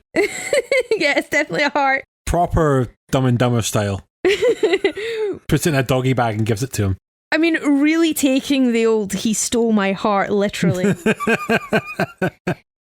Next, we have the character who, as I mentioned earlier, was the original test character, Johnny Cage, played by Daniel Pesina, brother of Carlos Pesina, who played Raiden. Johnny Cage. A martial arts superstar trained by great masters from around the world. Cage uses his talents on the big screen He is the current box office champ and star of such movies as Dragon Fest and Dragon Fest 2, as well as the award-winning Sudden Violence. That's another one where I thought it was literally called award-winning Sudden Violence, as opposed to the film Sudden Violence being award-winning. Yeah, it's all in caps. So don't blame me for missing that's a proper noun. Yeah. It's just like, he's known for Dragon Fest 2, and the award-winning Sudden Violence. Yeah. It just sounds like he just won an award for Sudden Violence. He's won an award for Sudden Violence. Oh my god, he's Will Smith!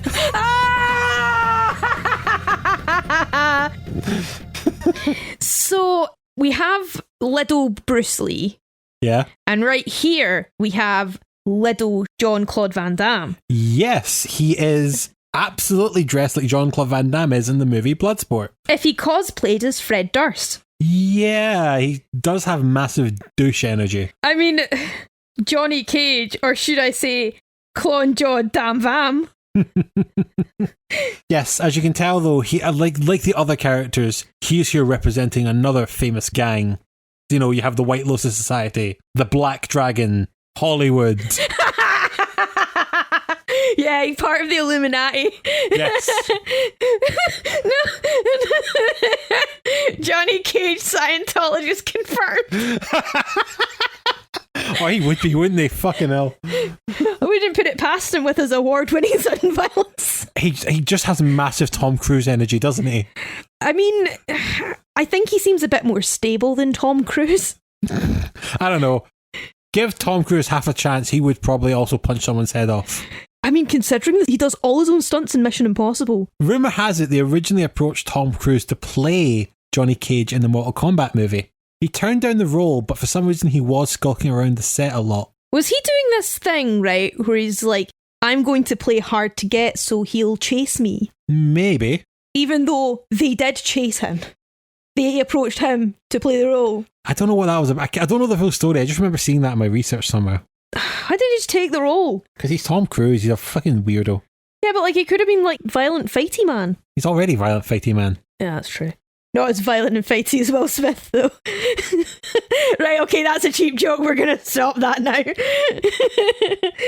Yeah, Johnny Cage is set up to be a bit of a joke character. I mean, Johnny Cage, his fatality. He punches someone's head off and then turns to the camera, puts on a pair of sunglasses and folds his arms. While adopting a power stance. Wide-legged power stance. I mean, total Fred Durst energy. Yeah, you're not supposed to take this guy seriously. No, you're not. I'd be very surprised if they wanted us to take this guy seriously. His special moves are essentially the exact same as Liu Kang's, but slightly worse. Yeah, an inferior loose brie. Yeah, he throws like a green fireball that functions exactly like Liu Kang's, but is a slightly bit slower. And he has this forward sliding kick that doesn't go across the whole screen, but only half the screen. Clone Jaw Dan Vam, right? Is basically the Luigi to Liu Kang's Mario. Oh yeah, definitely. He is definitely sidekick material. Which is weird considering he's supposed to be a leading man famous for his award-winning sword violence. He does have one move though that's unique to him. Oh yeah, he goes into quick splits and then punches someone in the balls. Yes. Because why not? I think I know why Jean-Claude Van Damme actually turned it down. Because he's too goofy. Kind of comes off as a bit of a parody of it. He might have taken himself too seriously to play that role. Yeah, but I think a lot of that has been added in to mock Jean-Claude Van Damme after the fact. Yeah, take the piss out of him for not accepting the role. Yeah, but I will point out, the nut shot is taken directly from Bloodsport. Jean-Claude Van Damme does the splits and uppercuts someone right in the crotch. I mean, this is what Ryu and Ken were missing in their fighting training. Being able to do the splits and uppercutting someone in the nuts. Next we have Sub-Zero, played again by Daniel Pesina. Sub-Zero.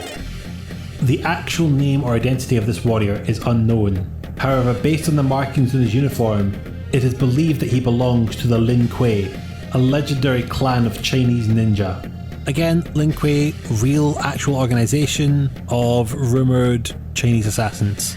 Played by famous Chinese man Daniel Pesina. Yep. He's just Ninja Brian, but blue. Yes. You can't really see his face. You can only see his eyes. Yeah. That's basically it. He's just a blue ninja. Yeah, it's most of it's black, but he does have this kind of like blue waistcoat on. Yeah. He's got a freeze ray. Not so much a freeze ray, it makes it like he's got like a gun. No, it actually shoots ice out of his hands. Yeah, which is pretty cool. If the ice moves hit, you're frozen solid. Yes. But if you do it twice in a row, then you'll freeze. Yeah, you're only supposed to do it once, and when it lands, it gives you a free hit. His other special move is like a slide kick, which you can use to trip your opponents. Mm-hmm. It's basically like a sweep, but it does more damage. Essentially, yeah. Which is quite good, but I didn't tend to use that. It wasn't enough of a good move for me to keep playing as him. There's a very cheap combo you can do in that game. You freeze someone, you uppercut them into the air, and when they're on their back, you then sweep them. Yeah. And his fatality is straight up ripping someone's head and spine from their body. Yes. In the Super Nintendo version, this has been sanitized a little. Instead, he just freezes them and then gives the frozen body a punch, at which point it shatters. That's probably more on brand, actually. Whereas in the original game, yeah, he just grabs their head and then rips out their head and spine. Yeah. Yeah, I mean, it's another fatality I didn't manage to do, but that's most of the fatalities I didn't manage to do. Next, we have Scorpion, who is played by Daniel Pacina. Oh, who's that again? Yes. I don't think we've seen this guy before. Yeah, he's pulling triple duty, 3 paychecks. Yeah, true. Scorpion. Like Sub-Zero, Scorpion's true name and origin are not known. He is shown from time to time distrust and hatred towards Sub-Zero. Between ninjas, this is usually a sign of opposing clans. Ooh, yeah, spill that tea. Oh yeah, it's fucking awful tea. Sub-Zero essentially killed Scorpion, his wife, and his kid. But, oh yeah, like mystical ooga booga, whatever, who cares? Yes, essentially he's formed like a blood oath to come back to kill Sub-Zero.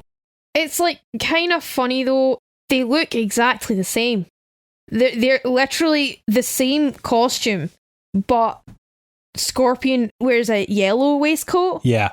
It's the same picture. It's essentially the same. They have a slightly different pose. Sub-Zero stands with his fist by his chest, and Scorpion has his fist by his head. Yeah, he does like a party boy type move. He looks like he's dancing. Especially with the kind of jauntiness of the music, you know, bum bum bum bum bum bum bum bum bum. Yeah, it's really totally funny. Goes well. In the lore, Scorpion does end up killing Sub-Zero, and then they bring in a different Sub-Zero instead. Which one is the real one? I think one's the dad and one's the son, or the brothers. I can't remember exactly. In any case, they probably all look the same and have came out of a cloning machine. Actually, no, Sub-Zero does change his look. He actually loses the mask and you can see his face. Oh, good, because like it's just so boring and cheap, you know? Like, I understand that think they'd blown all their budget on the digitizing animation, but like they couldn't have given them different costumes. They were opposing clans. Why are they wearing the same uniform but in different colours? It's so they know which side they're on in the big war. Yeah, you gotta color code that shit. You're given a waistcoat so everyone remembers what side you're on. This is like laser tag. Yeah, pretty much. Scorpion has a distance attack. He like harpoons his opponent in the chest and then like pulls the rope with a harpoon and punches the opponent. I don't know how anyone is supposed to survive that attack, but I guess this is the outer realm full of evil and stuff, so I guess Shang Tsung allows it or something. Hey, if it works, it works. Yeah, that's true. If the other guys get to bring fireballs into it, he gets to fire spears. Yeah, that's true. That's true. He's also got a teleport move. A bit like Raiden, yeah. Not quite the same as Raiden, though. It's a little bit more tricky to pull off. He teleports from one end of the screen to the other. Raiden's teleport is a lot more close range, but Scorpion's also means that he can do like a flying kick as he's teleporting. Yeah, he jumps off one side of the screen and reappears in the other with a punch. Yeah, which is pretty cool. And do you remember his fatality? Right. He rips off his face, reveals like a Ghost Rider skull, and then breathes fire and disintegrates his opponent. See, that's what I told you. He is not actually alive. He is dead. And that's why he has a skull for a face. Ah, right, okay. I get that now. I understand. Yeah. Still quite a shocking fatality. I mean, probably one of the more humane ones. They're burned to a crisp, but it's quick. True. And finally, we have the only female character in the game, Sonya, played by Daniel Piscino. I was just going to say that! No, this one's played by Elizabeth Malecki. Sonya is a member of the top US Special Forces unit. Her team was hot on the trail of Kano's Black Dragon organization. They followed them to an uncharted island where they were ambushed by Shang Tsung's personal army. She's actually the last character who was added to the game. Remember I told you in development they were given 6 months and then got extended to 8? Mm-hmm. In those additional months, they decided that they needed to add a female character to the game. They thought, we've got a bit more time now. We should add our Chun-Li, shouldn't we? Yeah, which wasn't a small undertaking. They had to record a new fatality line because when Sonya was health depleted, they couldn't say finish him. So you had to record one that says finish her. I mean, they couldn't exactly get Daniel Piscina to play Sonya, could they? Don't fucking dare them. They probably would. That would have been iconic, not going to lie.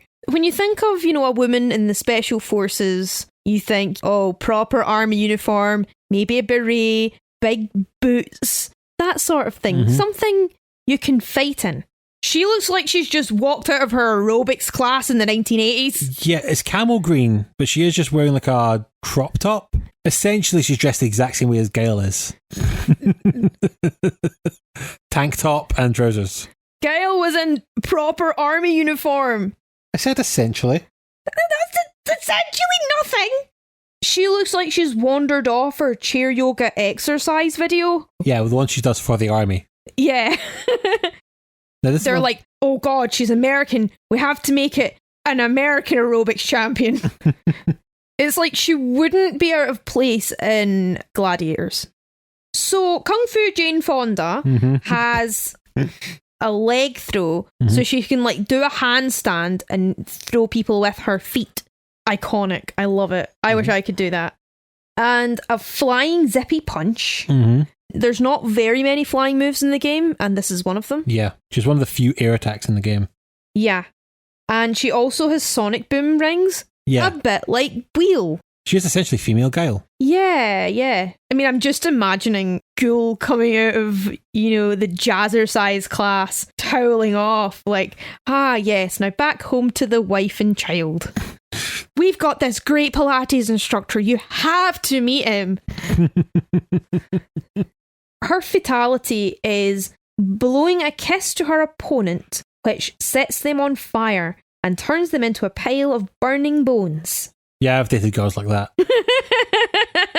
I'm very glad you managed to survive them. Well, doing so far. So far! Behave yourself, Sandro. Consider yourself warned. Yeah, again, it's kind of a bit on the more goofy side. This is another one that survived onto the Super Nintendo because it's just so cartoony. Yeah. I mean, it's not just Scorpion that's got fire breath or Dhalsim. You don't have to be Indian to have fire breath. No, just join the army. You should join the army. Once we've gone through all 7 fighters, including a mirror match against ourselves, which somehow happens in this tournament. Shang Tsung. That's all the explanation needed. Shang Tsung. It's actually a good explanation, but we'll come back to that. Yeah. You go through 3 endurance matches where you have to fight 2 characters one after the other. You'll deplete one's health bar, and then another character will jump in and continue the fight while you have the same amount of health and they've got a fresh new bar to use. Try and kill your first character basically as quickly as possible. And as defensively as possible. Yeah, and then you've got more health to save for the second character. Exactly. Took you a few tries, but you got through these quite quickly. You actually got through all of them in one night. There was a point at the start of the game where I was really struggling. I didn't get it. I didn't know how to play it. I wanted to give up. But, I kept trying, wanted to give this a good shot before, I gave any criticism of it. And one day, I don't remember who it was I played, but Mortal Kombat just clicked. I found my thumbs with Raiden. I realised I didn't have to bother with fatalities. There was just so much that I could just ditch and not have to worry about. I was really putting the art of war into practice. If you know yourself and your opponent, you'll succeed in every battle. If you know yourself but not your opponent, you will win some and suffer some defeats. If you know neither yourself or the enemy, you will succumb in every battle. Being able to just detach yourself from emotions and just frame each loss as, I'm getting to know my enemy and I will beat him or her soon. I just need to keep practicing. Once I was able to frame fighting games like that, it made it a lot easier. I'm really glad, because you're right to say that this is a very difficult game to get your head around sometimes. It really is, yeah. But once you have it, it is incredible. It's just a bit of a eureka moment. I mean, I say all of this about, being zen and like, using every failure as an opportunity to grow and all that. So much easier said than done sometimes. There were still points where I'd get emotional and frustrated and button mashy, and I'd want to throw the fight stick across the room, but I didn't, obviously. No. Not during the endurance fights. However, that emotion did come into force when we fought Goro. The last endurance match was against Kung Fu Jane Fonda and Frozone inside this weird dungeon place, and I thought, why are we in this weird dungeon place? This is different. And you could hear the growls of this monster. I don't know, I'd developed an insensitivity to it because of Doom. But I was like, yeah, quite strange. I was too busy trying to turn these two into Brussels patty to notice.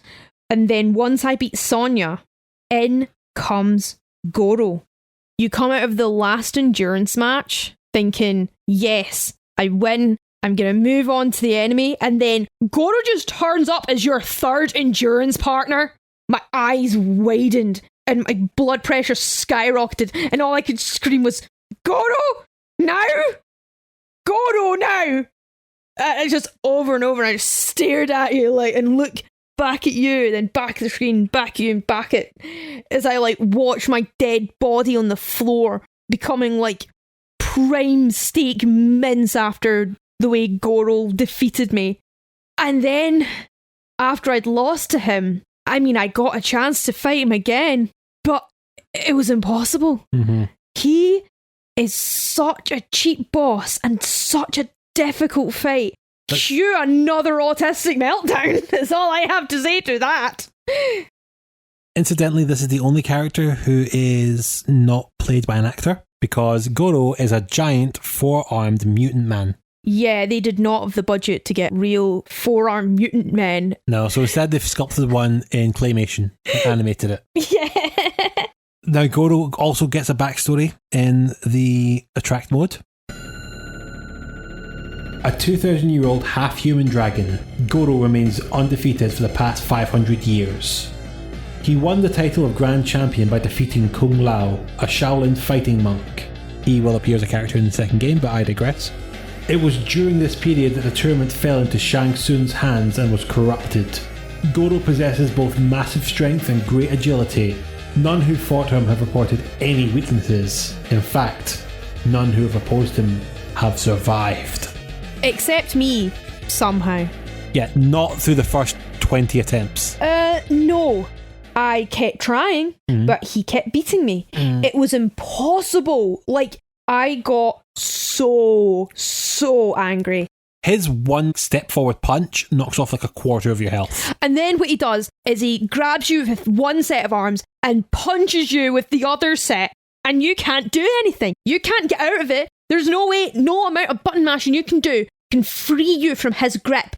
And it's just every opportunity he got, it was just... He made me this angry, Sandro.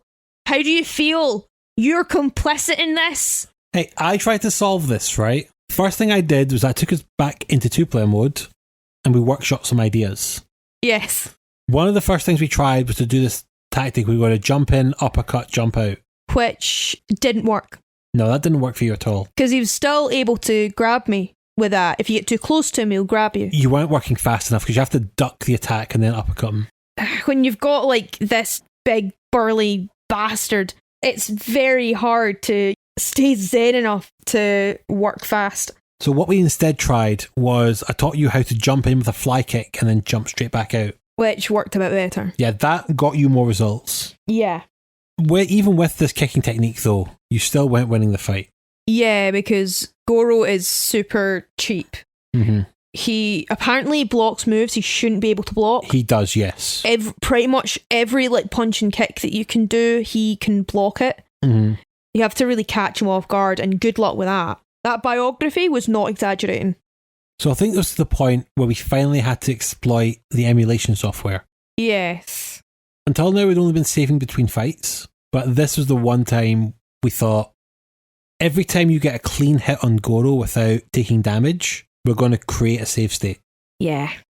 I know it's cheating, but in our defense, Goro is a cheating bastard too, so it's only fair. Yeah, I don't think I would have been able to complete the game if you hadn't done that. I've never beaten Goro. So, I mean, the fact that I managed to beat him was pretty good. And you did get a chance to beat him, actually. You tried to do the fight. You just about managed. I mean, like back when I played it as a kid, I never beat Goro. Yeah, I know. That's another thing you've done in games that I haven't. You've beaten Mortal Kombat.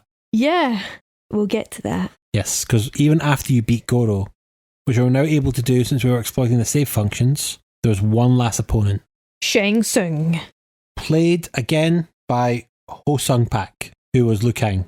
Yes. Be thankful it's not Daniel Pacina again. Oh, that would have been just like, who are we going to cast to play this character? Who's got the most range as an actor? Yeah, I have to owe an apology to that first half, saying that Shao Kahn was the big bad. That's not till the sequel. That was pathetic. In this game, Shang Tsung is the big bad of it. I don't have a biography for him. He is the representative of Outworld, who is holding the Mortal Kombat tournament as part of a right to take over Earthrealm. He has like long grey hair and a long grey moustache and beard and traditional Chinese robes.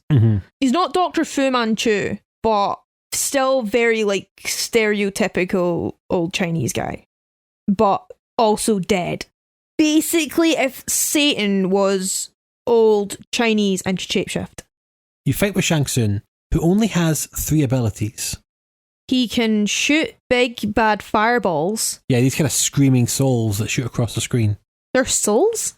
Remember they kind of scream and go, oh! I thought that was the noise that Shang Tsung was making. I think it's like he's firing people's souls. Huh.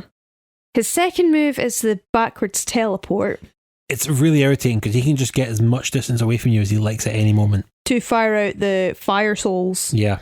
And the worst one is that he can change into any of the other game characters at any time. Including you. Including me and Goro.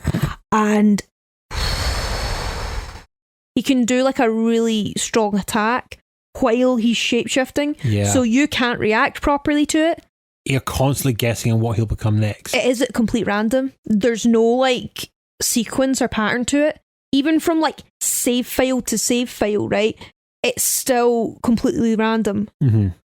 We were saves coming a bit through this one, but not. I don't think it's quite as much as Goro. No, with Goro it was after every hit. This wasn't as bad as that. It's another one where the final boss wasn't quite as hard as one of the other bosses.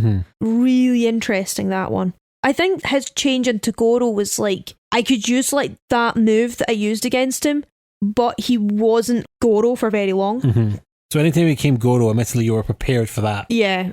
And as the other characters, you kind of knew how to fight them all by this point. Yeah, I knew how to fight all of them. It made it a lot easier. Because he changes into all the opponents you faced before, it feels essentially like a final exam. Actually, yeah. But real final exams are worse. I've definitely fought enough final exams where it's basically the souls of papers I've beaten before with the sudden shot of fire souls I was not expecting to burn the hell out of me. Yeah, that's pretty much it, yeah. The minute I beat him, I watched his shape-shifting abilities went fucky. Yes. I screamed, "Fuck you, old man! I won't do what you tell me!" I'm not exaggerating. This is not like a bit that I'm saying after the fact. I actually screamed that at my computer. Yeah, you went full rage at the end of this game. Oh yeah, absolutely. I think this game definitely unlocks your bloodlust. If Doom hadn't done that already, it was more like being able to claw my way out. You said to me that after I beat Goro, I don't have to keep playing the game anymore. And I think I grit my teeth and said, I want to beat that old man. I want to beat him to the fucking ground. I'm not letting him win. Yes, and I'm glad you did, because now you can sit here and say that you have beaten Mortal Kombat. I beat Mortal Kombat. Literally, if you told me even 2 weeks ago that I could beat Mortal Kombat, I would have laughed in your face. But I did it. You then get to see Raiden's victory screen. So, can we read Raiden's victory screen? Not as good as the ones in Street Fighter, which gave you little acted cutscenes. These are just big blocks of text you got. Which, I mean, totally fair. Raiden's victory comes as no surprise to him. He was never impressed by Shang Tsung's inferior sorcery, Goro's brute force, or the challenge of the other contestants. He quickly becomes bored with this mortal competition, and soon invites the other gods to participate in the contest. The ensuing battles rage on for years, and the wars result in our world's final destruction. Have a nice day. You know what? See, in my head, that's the canonical ending. My character just bored now. Despite how difficult I found it, Raiden's just like, yeah, it's fine. Is that all you got? And then decides to bring all his god friends in to do the tournament and fuck up everyone's shit. I love it. I want that to be how the game ends. I know that it's me being biased and stuff, but like, please let me have this. After you see Raiden's ending, I did do the same thing we did with Street Fighter and showed you the endings of the other characters. Yes. Liu Kang restores order to the Force. Yep. Sonya rescues all her team. Kano returns to a life of crime. Scorpion finally kills Sub-Zero, and vice versa. And more importantly, I think I'm going to read out Johnny Cage's one because this is delicious. Yep. He returns to Hollywood after defending his new title as Grand Champion. Cage goes on to film Mortal Kombat the movie and its many successful sequels. Oh, God. It's a shame because it's so weirdly foreshadowing. Because the first Mortal Kombat movie is good. Or I remember it being good and I have no interest in testing that. Yeah, but the other ones were not good. Oh, the second one is god-awful. I don't think there was another one after the second one because the second one was so bad. There was a reboot one that came out last year, and that one was not too bad as well. That was actually quite good, that. That was a reboot of the first movie, though. I don't think that counts. That's not like a sequel. There was one character in Mortal Kombat that you never encountered, though. Oh? One of the things that Ed Boon and John Tobias decided to add in one of the updates to the game was a little hidden character called Reptile. Oh, so is he like one of the Ninja Turtles or something? Close. Is he like a karma chameleon? Actually, you're kind of bang on with that one, because he is just another ninja played by our good friend Daniel Pesina. Oh boy, Daniel Pesina again. I missed him so much. Yes. This time coming to you as a ninja in a green waistcoat. The guy's got so much range, what can I say? Like, he can wear blue, green and gold. Yes. They couldn't have made like an actual Reptile character. Did they run out of plasticine? Not really. It's more the case they ran out of space. Memory. Ed Boon was massive about there being hidden secrets in the game. When Midway sold the Mortal Kombat machines, they didn't even tell the people buying the machine how to do the fatalities. He wanted the people to find them on their own. Wow. And one of the things he also wanted to do was add a hidden character to the game. Now, annoyingly, we didn't get any of these during our playthrough. Yeah. Reptile would come on screen and give you a hint on how to get into a special fight with him. It would be cryptic clues like look to La Luna or bottom of the pit but spelt backwards. That sounds very pretentious. Yeah, it was just these very hidden clues. What you have to do. Mortal Kombat has different stages that are just randomized. Which, quickly aside, the Shang Tsung's throne room, I love because when you win, Shang Tsung does the most sarcastically slow clap gif. It looks more like, you know, those like monkeys, the mechanical monkeys with the symbols. Yeah. That runs in Homer Simpson's brain whenever Marge starts trying to tell him something. Mm-hmm. He claps like that. But one of the more famous levels is the pit. The only level in the game that has a stage fatality where when you get to the end of the fight and it says finish him, you can upcut your opponent and it knocks them into the spikes below. There's the heads of impaled bodies and stuff of people that will not appear in the game. I think those might be the developers. Yes, that is Ed Boon and John Tobias down there. Yeah, they wanted that cameo and that was the best way they could think of doing it. Sometimes when you're on the pit though, the moon's in the background and sometimes in the pit you'll see an object fly in front of the moon. Sometimes it's a witch, sometimes it's a rocket ship, sometimes it's Santa Claus. What? But regardless of what you see fly in front of the moon, It means that you've got a possibility to fight Reptile now. Sandro, can we roll back a bit and tell me, but Santa Claus? Why is Santa Claus in Mortal Kombat? Is he any less ridiculous than Johnny Cage? I thought everyone in the Outworld were automatically in the naughty list. Who else is going to bring Goro his toys? I hope Goro has good Christmases. He deserves it. I know he beat me to a pulp and stuff, but he doesn't get a happy ending. No, he doesn't. He doesn't get an ending at all. It's rubbish. I feel like I am within my rights to give him one. Okay. Since he's no longer under the control of Shang Tsung, Goro gets to retire in a little cabin in Alaska. Mm-hmm. You know, a little Alaskan village. He has these little cups of tea and does his little flower garden and goes to his book club. Ragtag team of middle-aged women who really like romantic comedy books. and he just has a really nice, tranquil life. He can bake 2 cakes at once. Considering how sad and angry Goro was, I feel he deserves better. Hashtag justice for Goro. When something flies in front of the moon, it means that you now have the possibility to fight Reptile. You have to then win that fight without taking any damage in the fight and get what's called a flawless victory, or a double flawless victory, because you've got to go 2 rounds. At the end of the fight, as long as you do a fatality, that will then complete all the requirements meant, and you'll get a special fight against Reptile. Yeah, there is absolutely no way I was going to be able to do that. God, no, it's not. It doesn't get you anything other than a lot of points. Yeah, and as we've established, no one gives a shit about points. No, but the fact that there was a hidden character in this game drove people crazy, because some machines had it and some machines don't. Some people got hints, some people didn't. In an age before the internet, this made waves of rumours. There was no proving if he was really in the game or not, but it also put people in mind of another weird clue they got in a video game. Wait. When people saw that Mortal Kombat had a secret character, people wondered, has Street Fighter got a secret character called Shenlong? And this then became the massive rumour you would get to fight Shenlong.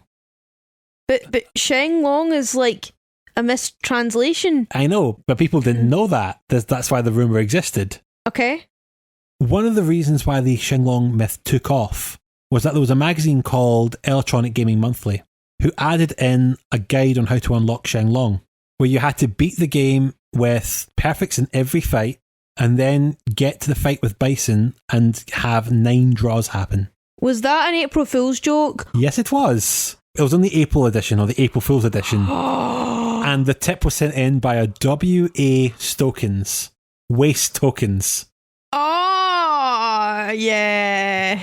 They had an image of another fighter like Ken Ryu, but with a black gi on. Right. And with a long white ponytail.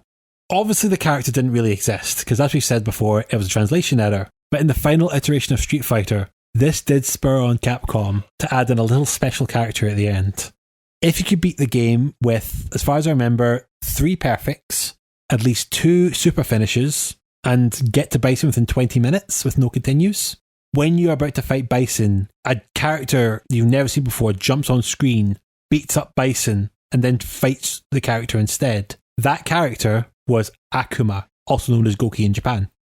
Goken and Akuma both got created because some fucker couldn't translate Shoryuken correctly. Oh, no. Oh.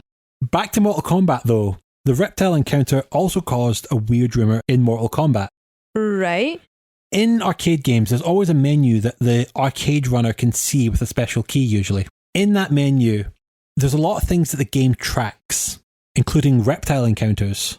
Right. And under Reptile encounters was a strange counter for Ermac. Who's Ermac? Ermac then became a rumoured character in the game like Shenlong, until it turned out Ermac stands for Error Macros, Ed Boon's way of logging faults in the game. Oh. It's only there for bug reporting. People thought it was a hidden character, especially as it's under Reptile encounters. So people see Reptile encounters 3, Ermac 0. Ooh. Yeah. Oh, I can understand that, yeah. When it came round to Mortal Kombat 2, the devs littered the game with Ermac Easter eggs, teasing that he doesn't exist. What? Hidden characters like Reptile would come on screen and say, Ermac who? And when you beat the game, a little thing pops up at the bottom, which is scrambled, but you put the letters in right order. It says Ermac does not exist. Oh. By Mortal Kombat 3, they eventually relented and added in Ermac as a red ninja with psychic powers. Yeah. I mean, that's more money for Daniel Piscina. What can I say?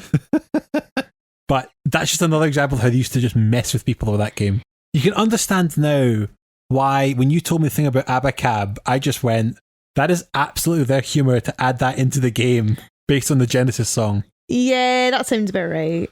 Mortal Kombat strikes me as a game made by a ragtag team of developers, a small ensemble cast, kung fu movie nerds, in their treehouse or something. Oh man, we gotta have Jean-Claude Van Damme. Yeah, Arnold Schwarzenegger, but he's like a criminal on the run. Wow, we gotta have Bruce Lee. Bruce Lee's so cool. Ninjas, fuck yeah.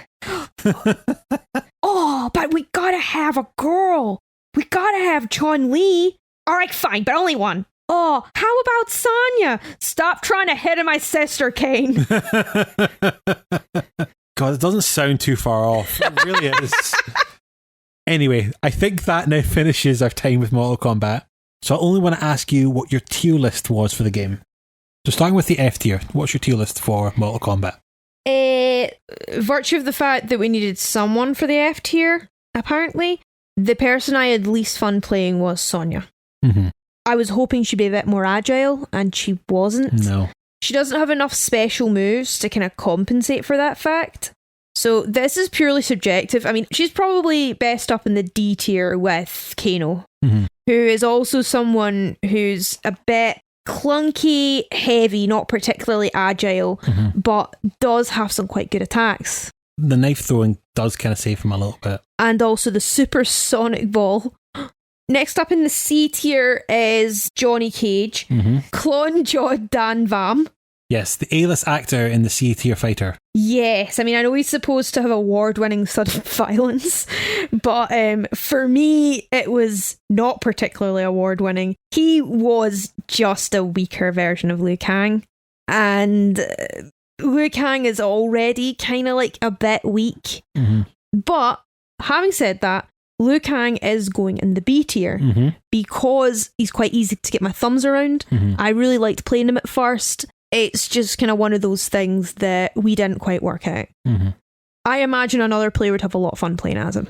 In the A tier are Ninja Brian's 1 and 2. Scorpion and Sub-Zero. Yeah, because a lot of their moves, they're not entirely similar, but they're still pretty high merit in their own way. It's probably not fair to rank one above the other, because their moves are just as good as each other's. And in my S tier, to the surprise of no one, is Raiden. The Thunder God sits atop them all. I can't get over how he said, this tournament was like super boring, everyone was too easy to play, and then there's me just broken and haggard, curled up in a ball on the couch, sucking my thumb. Metaphorically. Yeah. Almost metaphorically. Raiden wins. And with that, we have now finally finished both games. How do you feel looking back on your experience with Mortal Kombat and Street Fighter? It was an arduous journey, but I got through it eventually. I worked pretty hard to do it, and I'm really proud that I did it. Yeah, these are not easy games by a long shot, but they're very rewarding for the way they play. Yes. It's why they both went on to be as successful as they were. Yeah, I can agree with that. Street Fighter 2 goes on to have multiple upgraded versions where they speed it up, they add more characters, they do all these tricks and differences to it over the next 4 years, all under the Street Fighter 2 branding. By the end, they keep adding in words though. By the end, it's called something like Super Street Fighter 2 Turbo. They couldn't have just called it Street Fighter 3, 4, 5. They had to keep doing Street Fighter 2.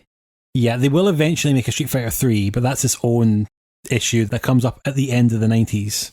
Mortal Kombat, on the other hand, is a lot more conventional. It does go from Mortal Kombat 2, then Mortal Kombat 3, then Ultimate Mortal Kombat, then Mortal Kombat Trilogy, and then it all falls apart. I didn't know the Japanese word for 4 was ultimate. Apparently so. Both series get celebrated outside of video games. Both get a live-action movie of different qualities. For you, the day Bison graced your village was the most important day of your life. But for me, it was Tuesday. They also both get a comic series. They also both oddly get a cartoon series. A cartoon as in playing on kids' channels? Yep. But Kano rips out someone's heart. I know. And Sub-Zero rips someone's head and spine from its body. Once we're done here, I have to show you some of the really bad clips from both cartoons. They are wonderful. Not until I see those street fighters pummeled to dust, which should be any moment now. Yes! Yes! Honestly, if we ever wanted to think outside of the format of Starter Quest again, we could look at all the weird media around both these games. Sadly, both series end up losing their luster by the mid-90s. Neither game took well to the 3D movement. Yeah, a bit like Sonic. Yeah. Street Fighter 3 ended up being very visually stunning, but too powerful for consoles at the time, so it never moved to the home consoles till like 3 years later after its release. At a time when the arcade was dying. Didn't do him any favours. Oh, yeah. Mortal Kombat, on the other hand, tried a spin-off game of Sub-Zero that was god-awful. Right. And then the game that came out after it was lackluster. It had a great continuing game over screen. Other than that, not really much to write home about. Unfortunately, when it came around to the PlayStation era, they just didn't keep up. They weren't able to hang with the likes of Virtua Fighter and Tekken.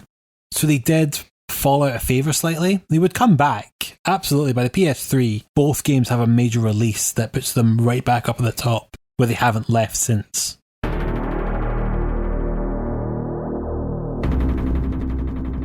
We've came back from the absolute gargantuan recording we've done covering both games. Yes. And I'm now going to invite you to do your final analysis. What do you take away from your time with Mortal Kombat and Street Fighter 2?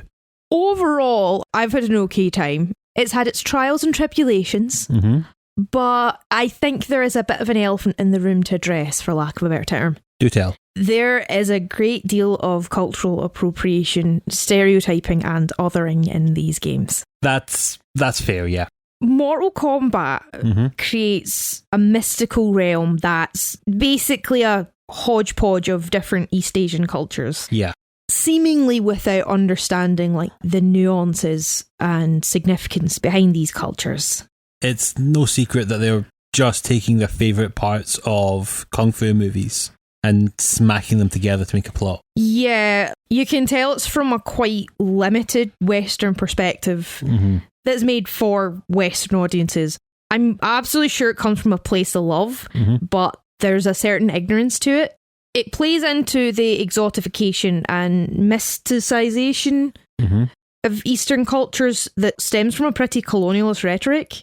For example, Raiden appropriates a real religious figure in Japan. He is actually the Shinto god of thunder, and they've effectively made him like their OC, do not steal. They've not even pronounced it right. We talked about that earlier.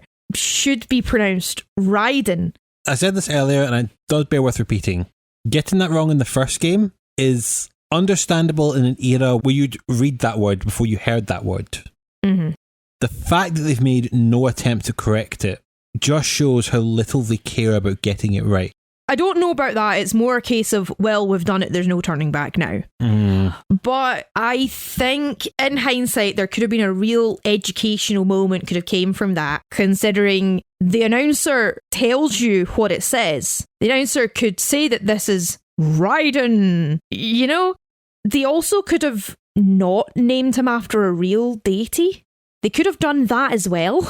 It's very clear that they've done that as a way to show how much they've learned about Eastern culture, despite the fact they learned it wrong. I mean, and he's also got like the colonial rice hat. I mean, it's still like a hat that people wear and things like that, but it's often used in the West as like to demeaningly stereotype Asian people. It's definitely racist shorthand for Asian people. Yeah, it can be. It can be.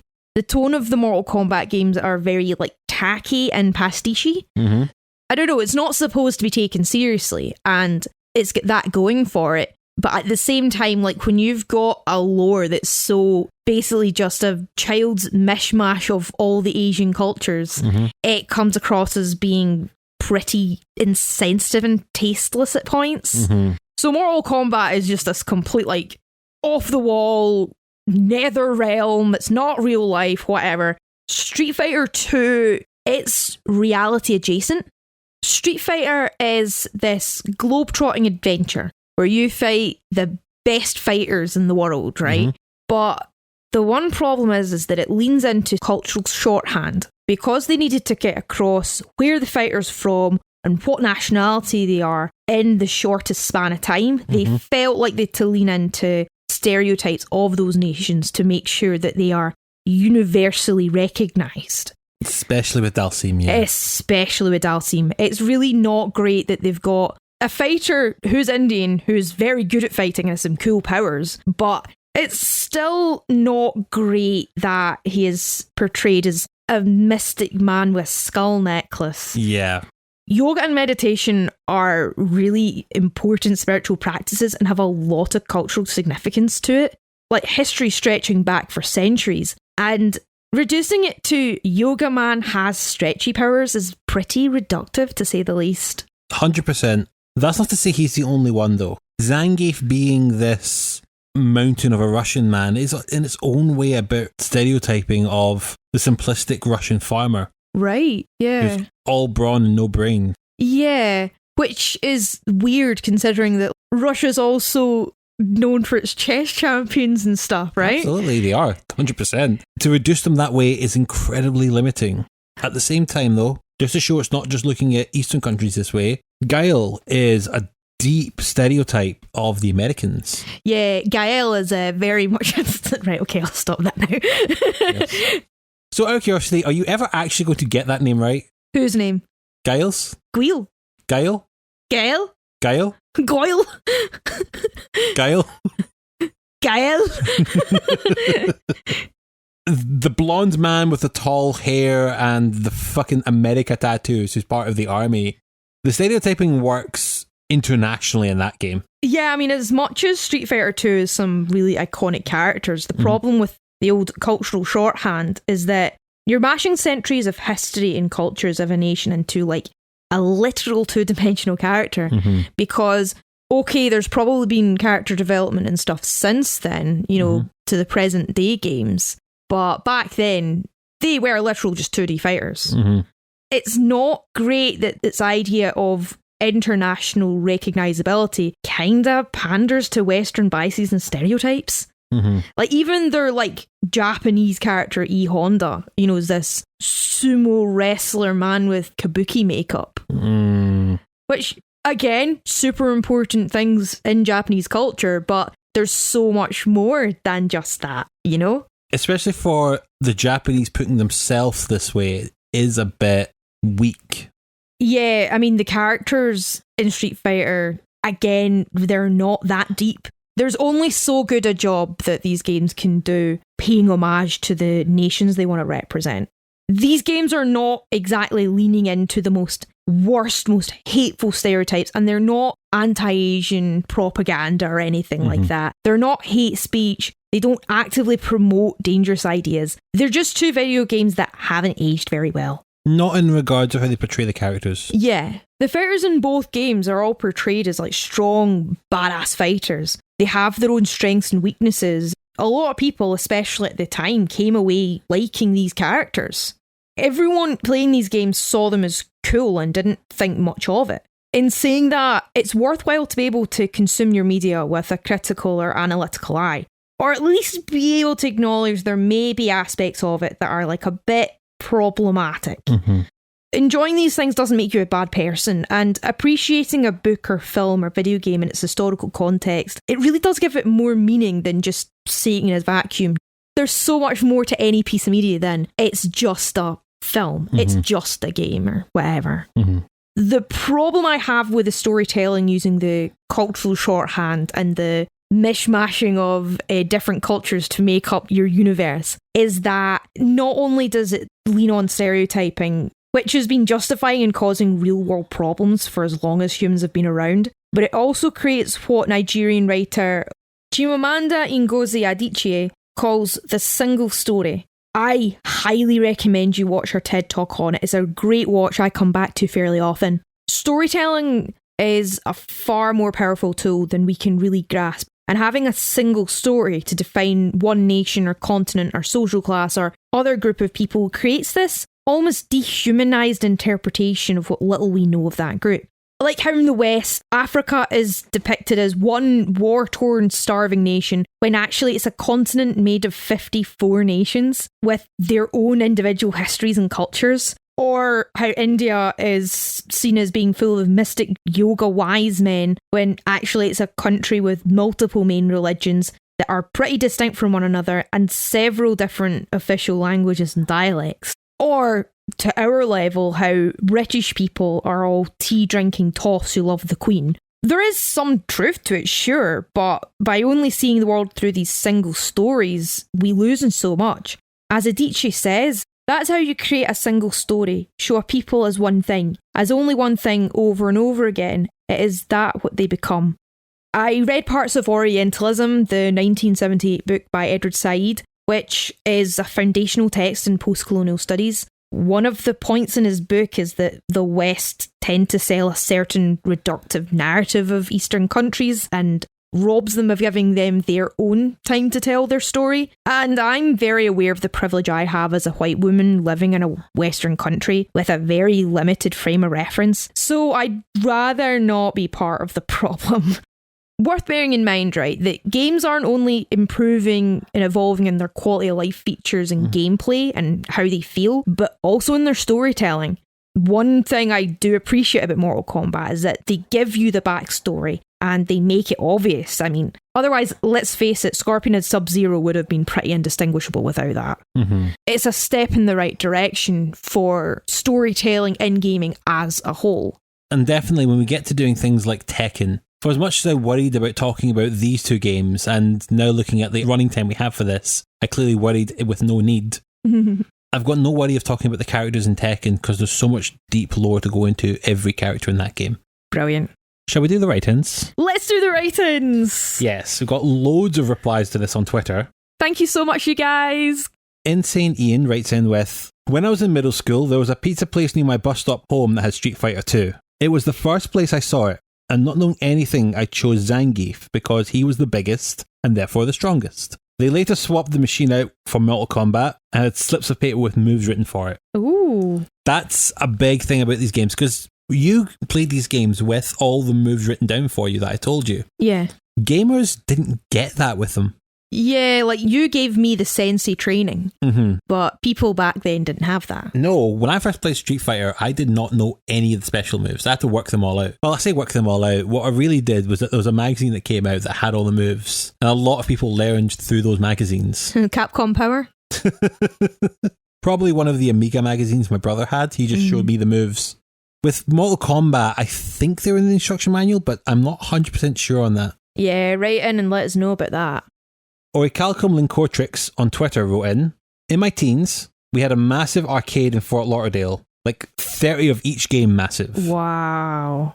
Playing Mortal Kombat 2, on a hot streak beating other people, the kind that gets a crowd forming. Then, bam, I'm fighting Noob Saibot. The crowd went insane. No one knew what was coming.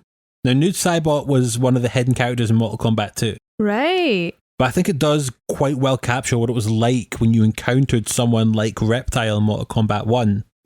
Incidentally, Noob Saibot is Tobias and Boone backwards, the developers. Ah! It was a joke character just to kind of, they had a bit of representation in the game. Was he basically just like Ninja Brian 5 and he was like pink or something? Grey, but yes. I was joking! Matt from the Fun and Games podcast, wonderful guy, writes in with, I was that kid who always played Blanka and would corner you and fly high and electrocute you to death. Super Street Fighter 2 back in the day was the fighting game I played with my best friend. Yeah, Super Street Fighter 2's you can play as the boss characters, can't you? Yes, and there's also some other characters invented by this point. Ah, right. I think this does have a great example as to how cheap you could get, that even to this day, I'm not the only one who still feels a bit ashamed by how cheap we were with the characters. But then, if that's the game that was made for you to play, then you gotta play how it's made to play, you know? Absolutely. And I know there's people out there who say Chun-Li is cheap. Chun-Li's great, how dare you? Chun-Li is like high class and glamorous. Thank you very much. I know, but it's just, there is a way to play the characters cheaply. No one slanders my girl. Okay. I'll move on then,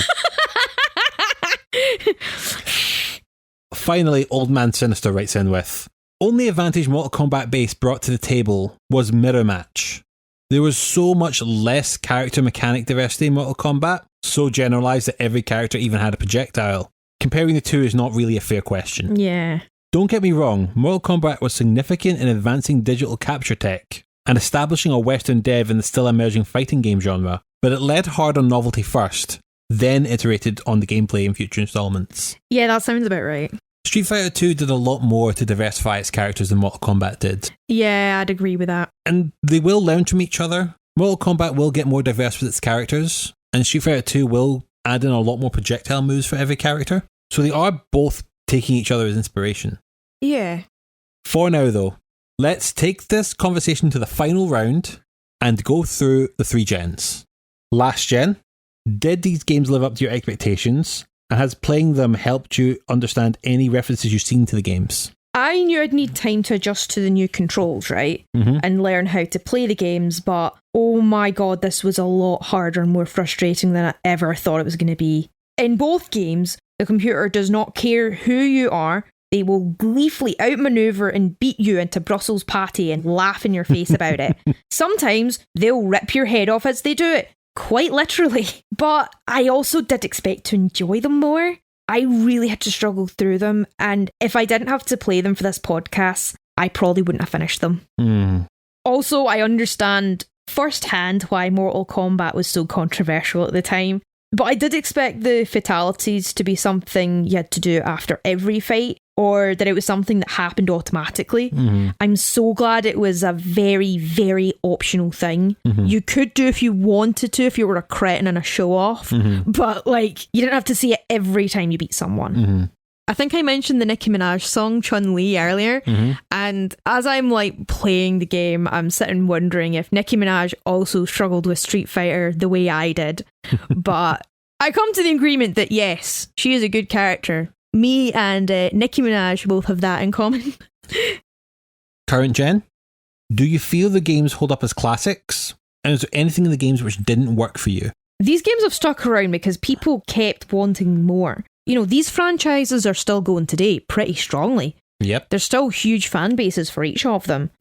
They've popularised the fighting game genre, and once I managed to get my hands around the controls and learn the tactics of it, I did have fun with it. But in saying that, I think the game could have done with giving me a tutorial. I know it's like arcade games don't do that because it's not the point of an arcade game, but I guess it's like, you know, something they've added in when it's just console games. Wouldn't do any harm to have added them in. I'm pretty sure they would have done in later console games, but I don't know if they did one, you know, for Mortal Kombat on like the Amiga or something. I will say, but the PlayStation 1, I think every major fighting game has a training mode that, if nothing else, just has you fighting a character with infinite health that doesn't move. Yeah.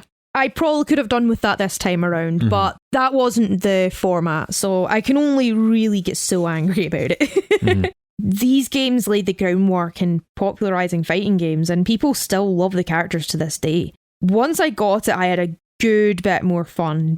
If you want to take a look at a cultural artefact, or you're a fan of fighting games and wanting to find its roots, then you'll have an okay time. And there's a lot of good about these things, but considering how much has improved, I don't see much point in coming back to it today. I'm not the type of person who recommends going back to play an old fighting game. If, however, you sat me down in front of Street Fighter 5 and say we're going to have a game of this, I would have fun playing it. Yeah, exactly. Because again, there's been so many improvements and iterations made over the years. Get ready for the next gen. That's going to make sense in a future episode, trust me. Right, okay. Would you recommend these games to a newcomer? And are you interested in trying other games in the franchises? Considering you had to be my sensei through the whole thing, my multiple meltdowns throughout playing these games, no, I wouldn't. I would not recommend these two games to newcomers. You have to get into fighting games somehow, though. You have to get into fighting games somehow, but just not these particular versions of those franchises. There are other fighting games out there that are a lot more beginner friendly. They have a training mode. They're generally just better for people coming back to it. But Street Fighter 2 and Mortal Kombat on the arcade, not a great place for newcomers to start with fighting games.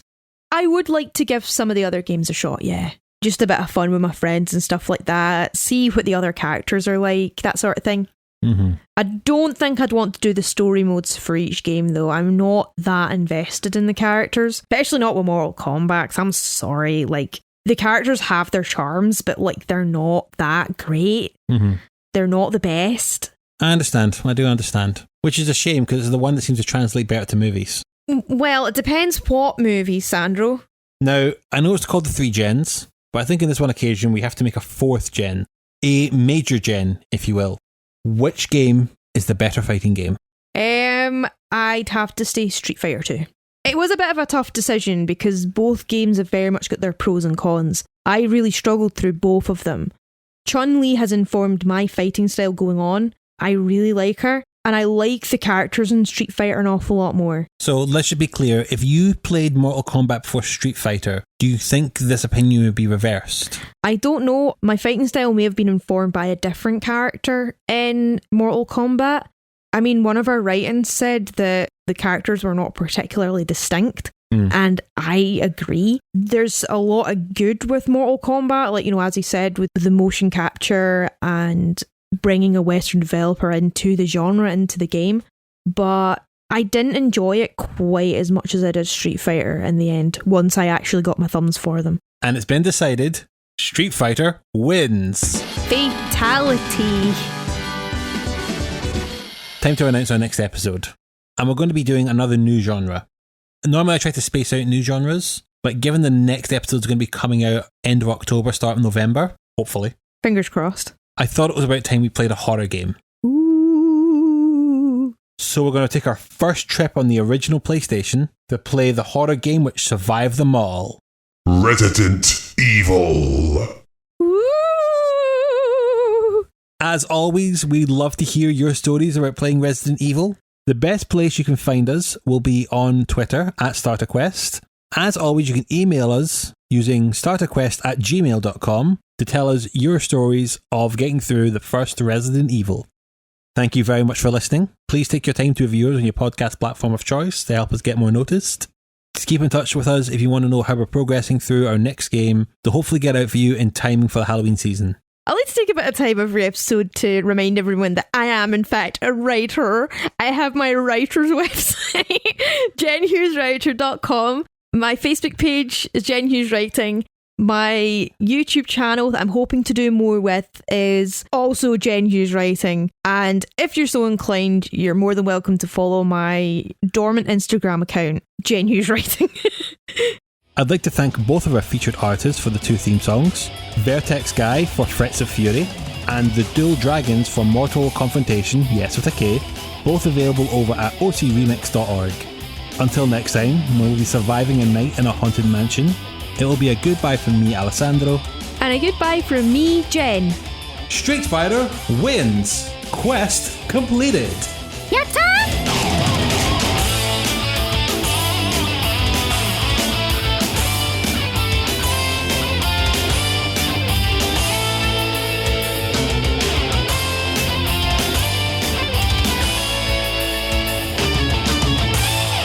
When Zangief goes to the woods today, he doesn't go in disguise. When Zangief goes to the woods today, they'll soon get a big pile drive. For every bear that ever there was packs up their shit and runs off because Zangief's going to tear the fuck out their picnic. Thank you very much. Very well done. Very well done. I'm far more proud of that than I should be.